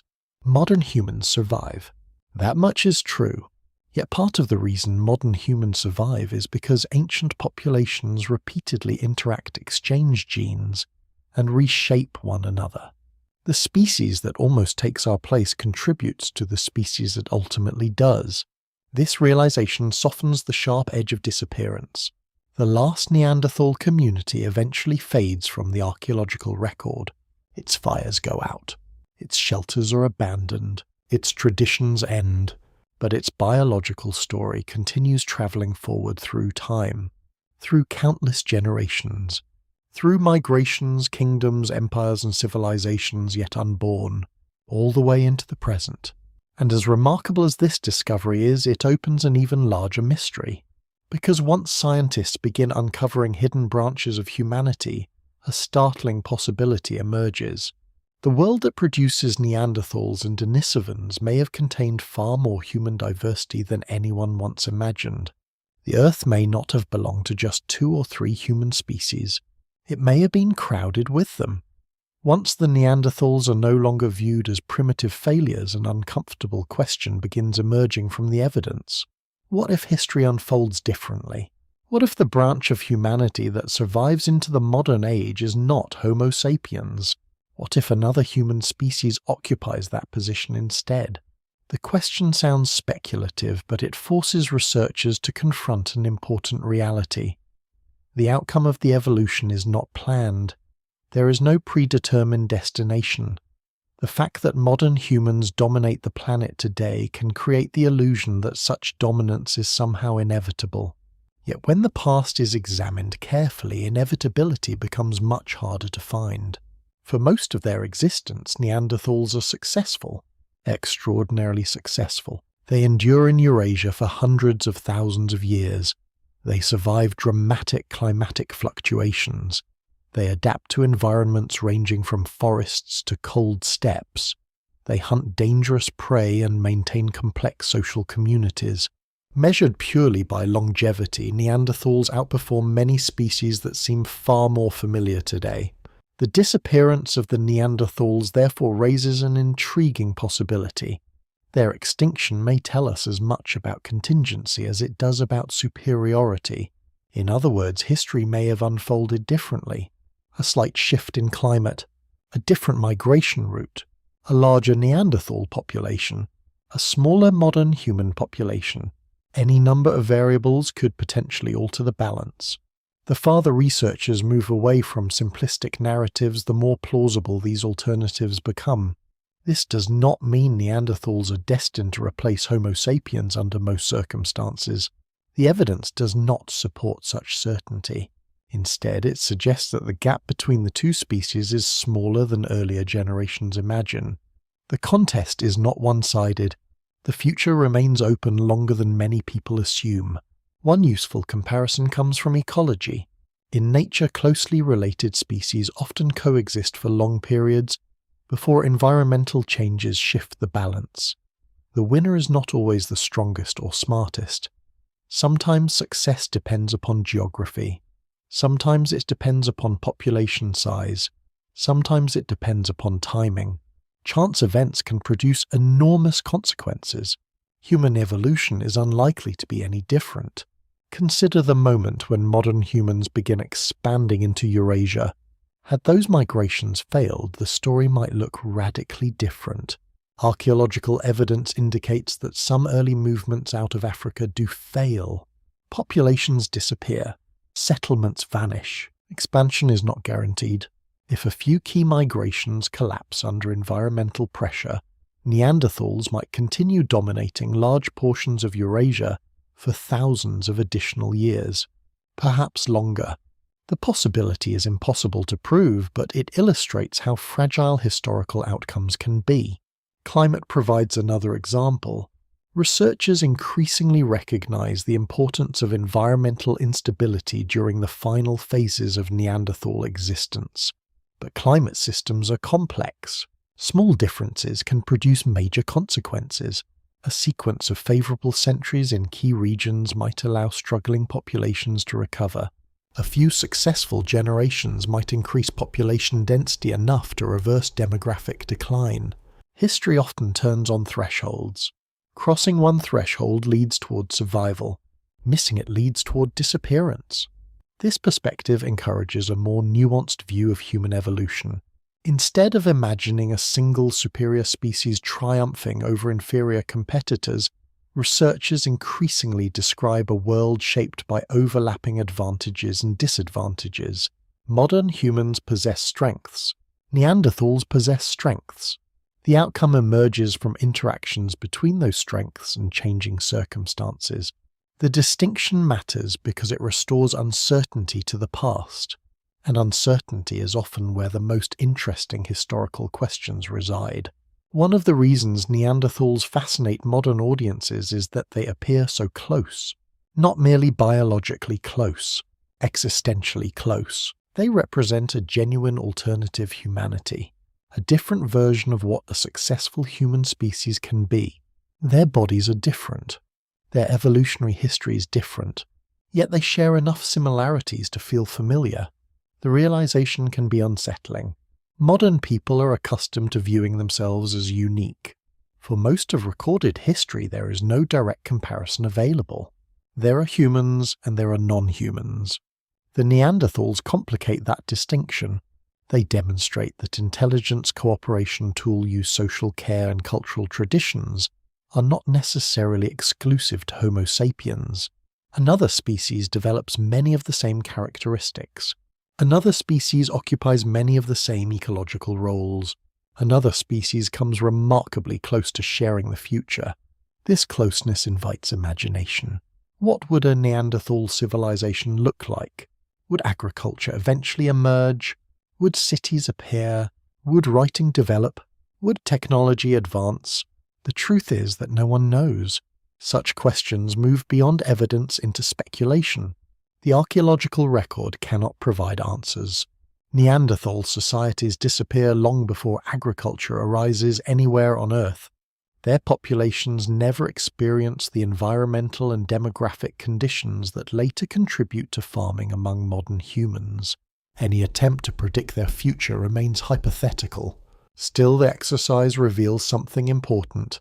The traditional image of Neanderthals as evolutionary dead ends no longer feels convincing. The evidence increasingly portrays them as capable, adaptable, and deeply human in many respects. Their disappearance becomes more mysterious precisely because their potential appears greater than previously assumed. This realization also alters how people think about success.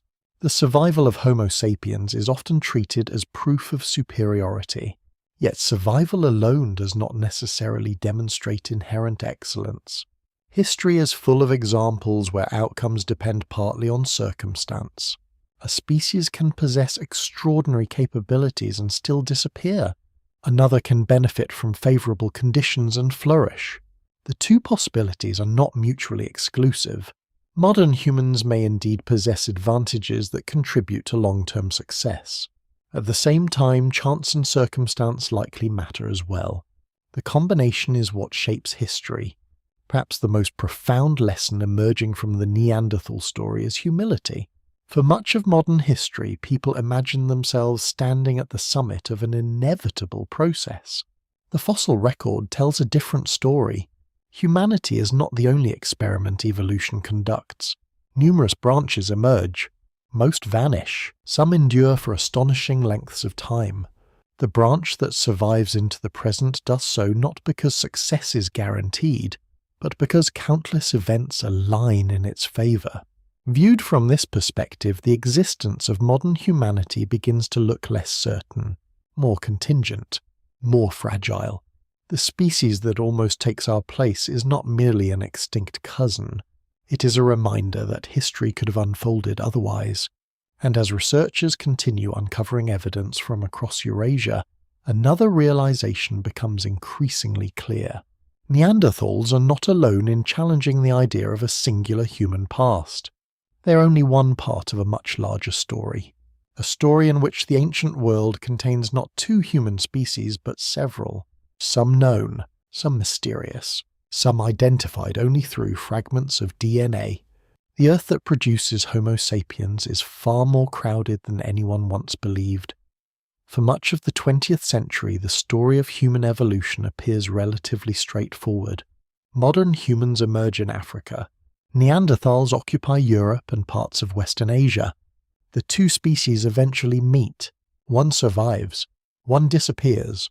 The narrative is simple enough to fit comfortably into textbooks. Then new discoveries begin disrupting that simplicity. At first the changes seem minor. A fossil here. A tool assemblage there. A strange fragment of bone that refuses to fit neatly into existing categories. But as evidence accumulates, an extraordinary picture emerges. The world inhabited by early Homo sapiens is not shared with a single human relative. It is shared with several. The ancient Earth increasingly resembles a landscape populated by multiple human species living at the same time. Some are known from skeletons. Others are known only from fragments. A few are identified primarily through genetics. Together they reveal a level of human diversity that would have seemed astonishing only a few decades ago. The most famous example after the Neanderthals is the Denisovans. Their discovery begins in an unlikely way. Researchers examining a small bone fragment from a cave in southern Siberia expect little more than another contribution to the growing fossil record. Instead, genetic analysis reveals something entirely unexpected. The DNA belongs to a previously unknown human population. Not Neanderthal, not modern human, something different. The finding is so surprising that scientists initially proceed cautiously. Extraordinary claims require extraordinary evidence. Repeated analyses confirm the result. An entire branch of humanity has remained hidden from science. The group eventually receives the name Denisovans after the cave where the remains are found. What makes the discovery particularly remarkable is how little physical evidence survives. Researchers possess only a handful of fossils, a finger bone, a few teeth. Additional fragments discovered later. Compared to the wealth of information available for Neanderthals, the record is sparse. Yet genetics compensates for the lack of bones. DNA reveals relationships, migrations, and interactions that fossils alone cannot provide. The picture that emerges is astonishing. Denisovans occupy large portions of Asia. At various points they interact with both modern humans and Neanderthals. They leave genetic traces in living populations. Some communities in Oceania and parts of Asia carry substantial Denisovan ancestry even today. Once again, extinction proves less straightforward than it appears. The descendants of ancient encounters continue walking the earth. The Denisovans also reveal something else. Human diversity in the past is almost certainly underestimated. The fossil record is incomplete. Most individuals leave no trace behind. Most bones decay. Most populations vanish without preservation. Every discovery depends upon extraordinary accidents of geology and survival.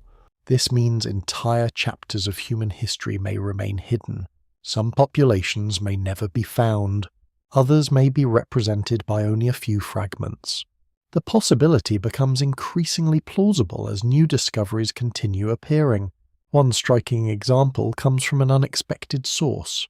Genetic evidence reveals that Neanderthals and Denisovans themselves interbreed. This finding transforms scientific understanding yet again. The human family tree begins looking less like a tree and more like a network. Branches separate. Branches reconnect. Genes move between populations. Relationships become complex. The traditional image of neatly isolated species becomes difficult to maintain. Human evolution appears messy, dynamic, interconnected. Another surprising discovery emerges from an island in Indonesia. Their researchers uncover evidence of an extraordinarily small human species eventually named Homo floresiensis. Nicknamed the Hobbits by popular media because of their short stature, these humans stand roughly 1 meter tall. Their remains are found on the island of Flores. The discovery immediately sparks controversy. Some researchers initially suggest the fossils belong to modern humans suffering from medical conditions. Further evidence gradually strengthens the argument that Homo floresiensis represents a distinct species. If so, the implications are remarkable. A small-bodied human population survives on an isolated island until surprisingly recent times. Even more intriguing, these people coexist with modern humans for part of their history. Again, the ancient world proves more diverse than expected. Then another surprise arrives. Researchers investigating the Philippines discover evidence of yet another species, Homo luzonensis. The remains are fragmentary and much about the species remains uncertain. Nevertheless, the discovery reinforces an emerging pattern. Human diversity during the late Pleistocene is extraordinary. Multiple human species occupy different regions simultaneously. Some inhabit islands. Some inhabit forests. Some occupy cold northern environments. Others thrive in tropical settings. The ancient Earth contains a variety of human forms adapted to different ecological niches. This realization profoundly alters the meaning of humanity itself. Modern people often think of humanity as singular because that is the world they inherit. Yet for most of prehistory, singularity is the exception rather than the rule. The normal state of the human family may actually be diversity. Different human species coexist for long periods. Interactions occur. Boundaries shift. Populations migrate. The human story becomes far richer and stranger than previously imagined. The Neanderthals occupy a special place within this broader context. They are not merely another extinct species. They are the most visible reminder that modern humanity is the sole survivor of a once crowded family. At one time, Earth contains many kinds of humans. Now only one remains. The contrast is striking. Imagine traveling through parts of Eurasia 50,000 years ago. A journey might pass through territories occupied by modern humans, Neanderthals, Denisovans, and perhaps populations still unknown to science. The traveller would not encounter a planet divided between humans and non-humans. The traveller would encounter multiple versions of humanity, each possessing its own history, its own adaptations, its own future. The existence of this diversity raises difficult questions. Why do so many branches disappear? Why does only one survive? The answers remain elusive. Different species face different pressures. Some inhabit vulnerable islands. Others experience demographic decline. Still others encounter environmental changes they cannot overcome. No single explanation applies universally. Extinction operates through many pathways. Yet one pattern remains clear. By the end of the Ice Age, the crowded human world is becoming emptier. One species after another disappears. Some vanish quietly. Others leave traces preserved in genetics. The process unfolds gradually over thousands of years. The result is the modern world, a world inhabited by a single surviving human species.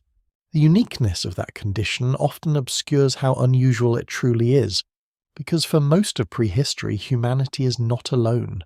Humanity has company, And understanding why that company disappears may be the key to understanding why Homo sapiens remains. The more scientists uncover about the ancient human world, the stranger the modern world begins to appear. Today humanity is alone. There are billions of people spread across every continent speaking thousands of languages and living within countless cultures, yet biologically they all belong to the same species. This condition feels natural because it is familiar. No living person has ever encountered another human species, but viewed against the backdrop of prehistory, that situation is deeply unusual. For hundreds of thousands of years, perhaps even millions, the human family consists of multiple branches existing simultaneously. Different species occupy different regions. Some overlap, some interact, some exchange genes. The planet contains not one humanity but many. The late Pleistocene may represent the final great age of human diversity. Neanderthals inhabit Europe and parts of Western Asia. Denisovans occupy regions of Asia. Modern humans expand outward from Africa. Island populations such as Homo floresiensis survive in relative isolation. Other groups may still await discovery. The Earth becomes a mosaic of human forms. Each lineage carries its own evolutionary history. Each has survived countless challenges. Each represents a successful solution to the problem of being human. This realization transforms the Neanderthal story. Their disappearance is no longer simply the extinction of one species. It becomes part of a broader pattern. One by one, the other branches vanish. The crowded human landscape empties. The reasons are not always the same. Island species may suffer from ecological vulnerability. Small populations may struggle with demographic decline. Climate fluctuations may eliminate habitats. Competition may intensify. Chance events may alter outcomes. The causes differ, but the result is remarkably consistent. The number of human species declines. Eventually, only Homo sapiens remains. The question is why? One possibility is that modern humans possess a unique combination of traits that proves extraordinarily effective. Not necessarily greater intelligence in a simple sense, but a particular blend of social flexibility, communication, innovation, and cooperation. Researchers increasingly emphasize the importance of collective knowledge. A single human is not especially impressive compared to many animals. Humans are not the fastest runners. They are not the strongest predators. They possess no claws, fangs, armor, or exceptional natural weapons. What makes them powerful is their ability to share information. Knowledge accumulates across generations. Ideas spread through communities. Innovations are preserved and expanded. Culture becomes a survival system. This process may reach especially high levels within Homo sapiens populations. Large social networks allow information to travel farther. Useful techniques spread more quickly. Communities adapt to changing circumstances with greater flexibility. Over thousands of years, these advantages may become increasingly important. Yet even this explanation has limits. Neanderthals clearly possess culture. They transmit knowledge. They care for injured individuals. They develop technologies suited to their environments. The difference is likely one of degree rather than kind. Modern humans and Neanderthals appear more alike than different. This similarity is precisely what makes the mystery so compelling. If Neanderthals are obviously inferior, their disappearance requires little explanation, but the evidence no longer supports such a view. Instead, researchers find themselves confronting a species that succeeds for hundreds of thousands of years and displays many of the characteristics once considered uniquely human. The closer Neanderthals appear to us, the more difficult it becomes to explain why only one branch survives. Some scientists therefore emphasize demographics. Population size may matter more than any single behavioral trait. A larger population generates more innovation, more resilience, and greater resistance to local disasters. Small populations remain vulnerable even when highly capable. This explanation fits many observations. It helps account for declining genetic diversity. It helps explain regional disappearances.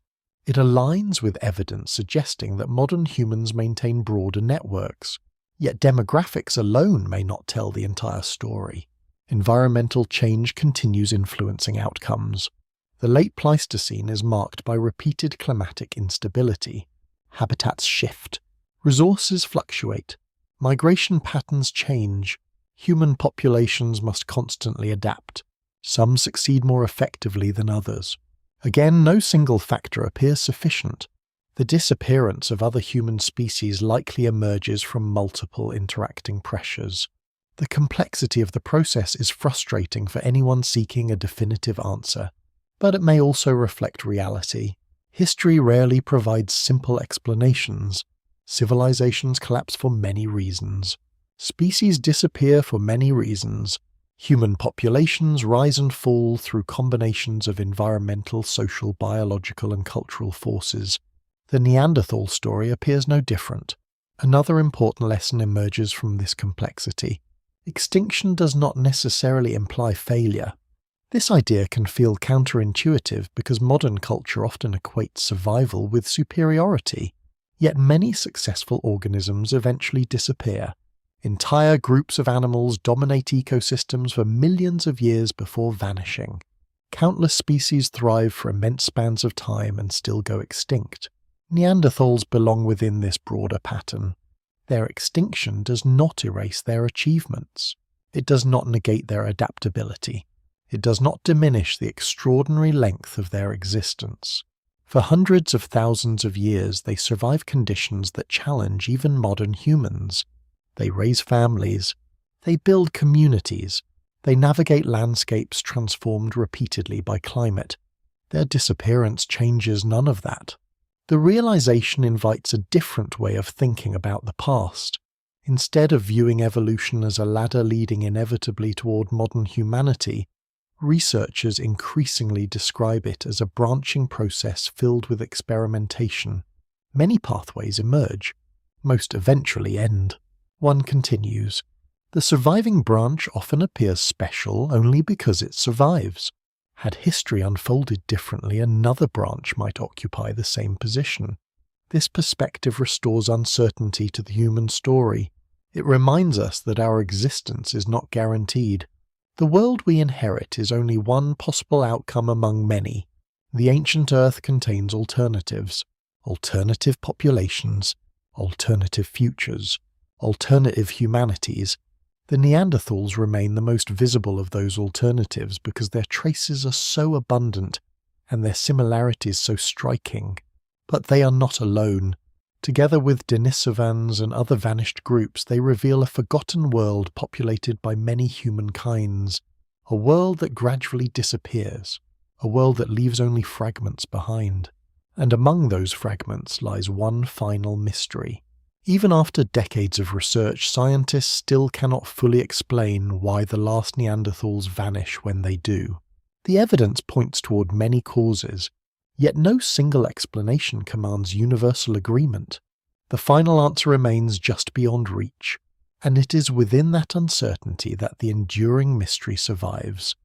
The disappearance of the Neanderthals is one of the most intensely studied events in human prehistory. Thousands of scientific papers have been written about it. New fossils continue to emerge.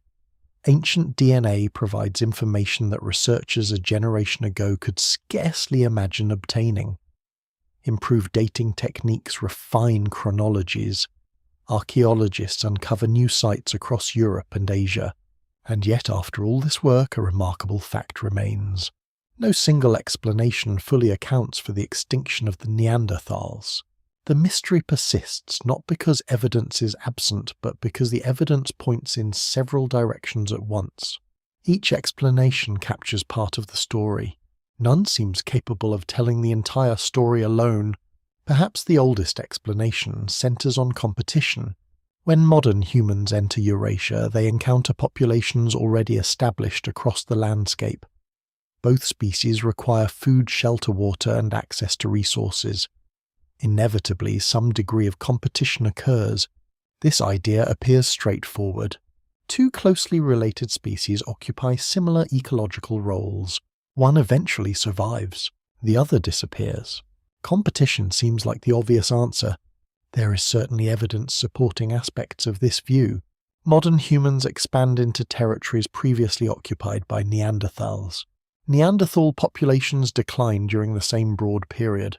The timing is difficult to ignore, yet problems emerge when competition is treated as the sole explanation. Direct evidence of widespread violent conflict remains limited. The archaeological record does not reveal a continent-wide war.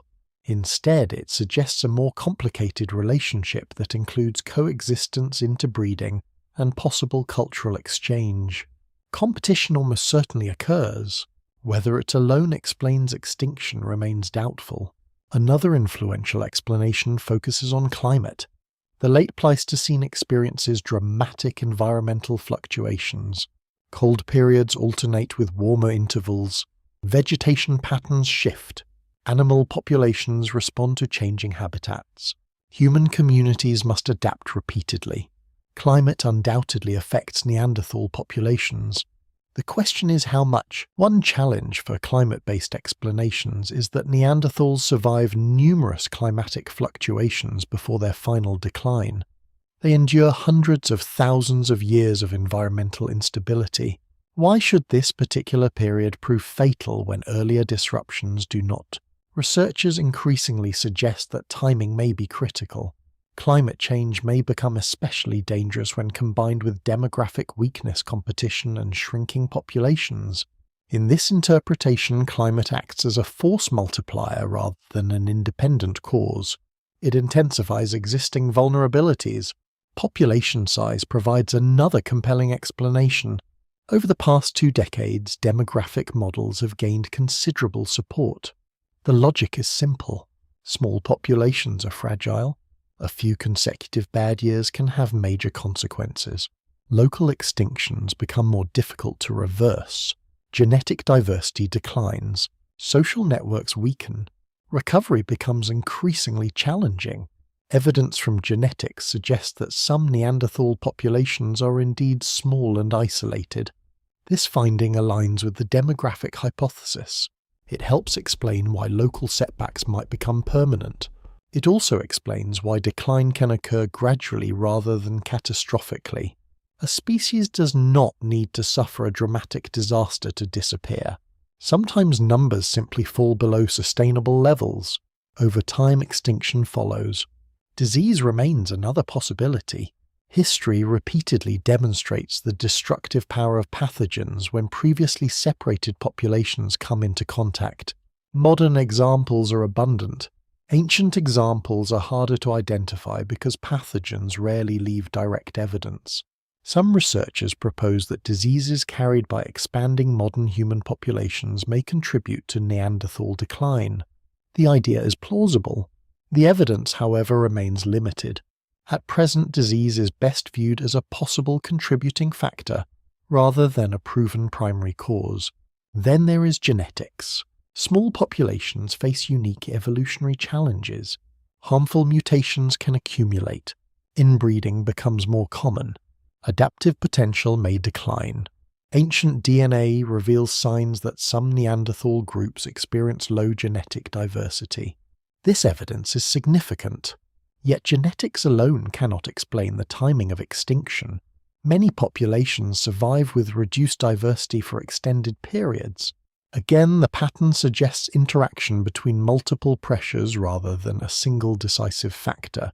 One of the most intriguing aspects of the debate is how often researchers return to combinations rather than individual causes. Perhaps competition matters. Perhaps climate matters. Perhaps demographics matter. Perhaps genetics matters. The question may not be which explanation is correct. The question may be how they interact. Imagine a population already reduced in size. Climate instability reduces available resources. Competition limits access to favorable territories. Genetic diversity declines. Disease occasionally appears. None of these pressures alone guarantees extinction. Together, however, they create a system under strain. Over thousands of years, the cumulative effect becomes overwhelming. Many scientists now favor versions of this multifactor explanation, not because it is dramatic. Quite the opposite. It is persuasive because it resembles many real-world extinctions. Complex systems rarely fail for one reason. They fail because several problems reinforce one another. The Neanderthal story may follow the same pattern. There is another possibility worth considering as well: chance. Chance is often uncomfortable in historical explanations because it feels unsatisfying. People prefer clear causes, yet chance plays an undeniable role in evolution. A drought occurs at a critical moment. A migration follows one route instead of another. A small population fails to recover after a local disaster. History can pivot on events that are neither predictable nor inevitable. The existence of modern humanity itself may partly reflect such contingencies. This realization is unsettling because it challenges narratives of destiny. The survival of Homo sapiens may not be the inevitable culmination of evolution. It may represent one successful outcome among several possibilities. Had circumstances differed slightly, the world could look very different. Perhaps another human species survives. Perhaps multiple species coexist far longer. Perhaps entirely different patterns emerge. The evidence cannot answer these hypothetical questions with certainty, but it does reveal how narrow the margins may be, and that is ultimately why the Neanderthal mystery remains so compelling. It is not merely about an extinct species. It is about the fragility of outcomes, about how close history comes to taking another path, about how a lineage that survives for hundreds of thousands of years can disappear within a relatively brief period. The more researchers learn, the less the story resembles a simple victory. Instead, it becomes a story of vulnerability, a story in which survival depends upon countless interconnected factors. And perhaps most importantly, it becomes a reminder that the difference between persistence and disappearance is often smaller than it appears. The last Neanderthals vanish. Their species does not entirely. Their genes survive. Their legacy survives. Their mystery survives. And in many ways, that mystery continues shaping how humanity understands itself. The final traces of the Neanderthals disappear from the archaeological record tens of thousands of years ago. Their camps fall silent. Their hunting grounds are inherited by others. Their stone tools remain buried beneath layers of sediment while glaciers advance and retreat. Forests spread and vanish, rivers carve new channels, and entire landscapes transform beyond recognition. The people themselves are gone. Yet their presence lingers, not only in fragments of DNA preserved within living populations, but in something less tangible as well. They linger in the questions they leave behind. For centuries, humanity imagines itself as a solitary achievement. The story seems straightforward. Humans emerge, survive, and eventually dominate the Earth. The deeper past appears little more than a prelude to the modern world. The Neanderthals shatter that illusion. They reveal that the human story is far stranger. For most of prehistory, humanity is not alone. The Earth is shared. Multiple human species walk its landscapes. Multiple human species adapt to changing climates. Multiple human species learn, cooperate, and struggle to survive. The modern world, with only a single surviving human lineage, is the exception rather than the rule. This realization fundamentally changes how people view themselves. The Neanderthals are close enough to feel familiar. Their bodies differ from ours, yet not dramatically. Their lives differ from ours, yet many of their daily concerns are recognizable. They care for family members. They navigate dangerous environments. They pass knowledge from one generation to the next. They confront uncertainty. In these respects, they are not alien. They are another version of humanity, and that is precisely what makes their disappearance so haunting.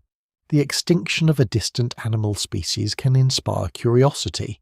The extinction of a human relative inspires something deeper, recognition, because the closer researchers examine the evidence, the harder it becomes to draw a sharp line between them and us. Old stereotypes portray Neanderthals as primitive creatures waiting to be replaced by a superior species. Modern research paints a very different picture. Neanderthals are intelligent. They are adaptable. They are resilient. They survive environmental challenges for hundreds of thousands of years. They persist far longer than many species that appear successful today. Their extinction therefore cannot be dismissed as a simple consequence of inadequacy. Something more complicated occurs. The deeper lesson may be that survival is never guaranteed. History often celebrates those who remain while forgetting those who disappear. Yet survival and extinction frequently depend upon factors that are subtle, interconnected, and sometimes accidental. The difference between continuation and disappearance may rest upon climate shifts, population size, social networks, disease geography, timing, or combinations of all these forces. A species can do many things right and still vanish. A species can benefit from favorable circumstances and endure.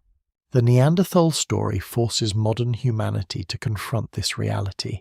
It reminds us that existence is contingent, that history is not a straight path, that the present world is only one outcome among many possibilities. Perhaps nowhere is this lesson clearer than in the discovery of Neanderthal DNA. For generations, extinction is imagined as absolute. Then genetics reveals a more complicated truth. The Neanderthals disappear as a distinct species, yet part of their biological legacy survives.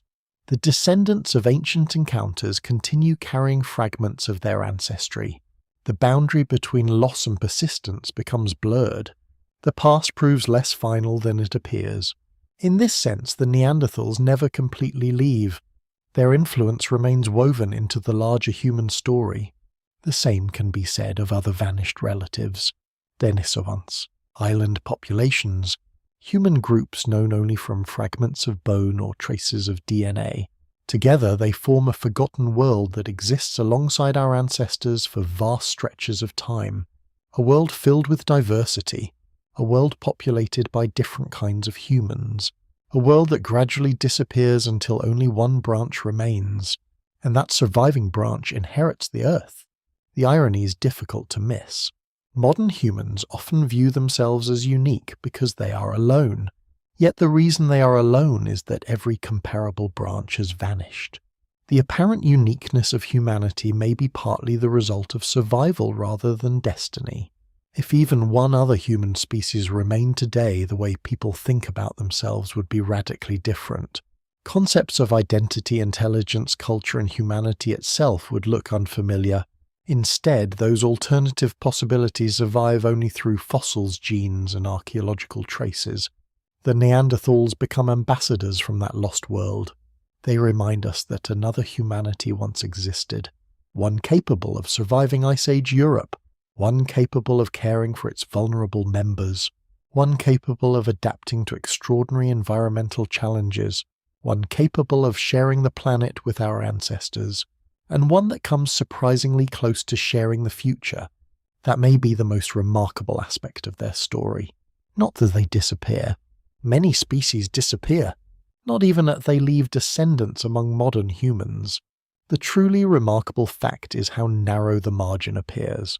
The species that ultimately dominates the Earth does not seem overwhelmingly superior. The outcome looks less like an inevitable triumph and more like a delicate historical process. A process shaped by countless decisions, accidents, environmental changes, and demographic pressures. The farther researchers investigate, the more the story resembles a branching path where several outcomes remain possible for much longer than once imagined. In that sense, the Neanderthals are not simply a vanished cousin. They are a reminder of roads not taken. A reminder that history contains alternatives. A reminder that humanity's future was never guaranteed. And perhaps most importantly, a reminder that the line separating survival from disappearance can be astonishingly thin. Word count 1172. The snow eventually melts from the valleys where Neanderthal hunters once walk. Rivers change course.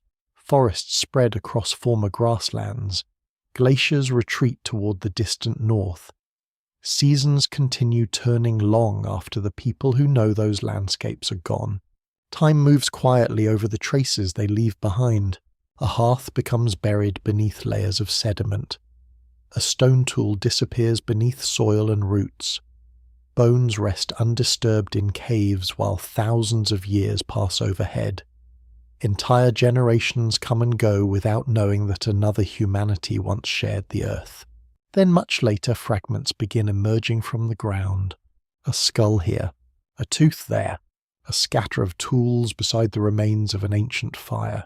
Piece by piece a forgotten world returns to view. Not completely, never completely. Too much has vanished. Too many voices are lost. Too many stories disappear without record. Yet enough survives to reveal something extraordinary. The modern world is not the only world that could have existed. Long before cities, kingdoms, and written history, the earth belongs to several kinds of humans. They walk different paths through the same landscapes. They endure the same storms.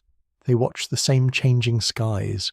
Most eventually fade into silence. Only one lineage continues, and even that lineage carries traces of the others within it.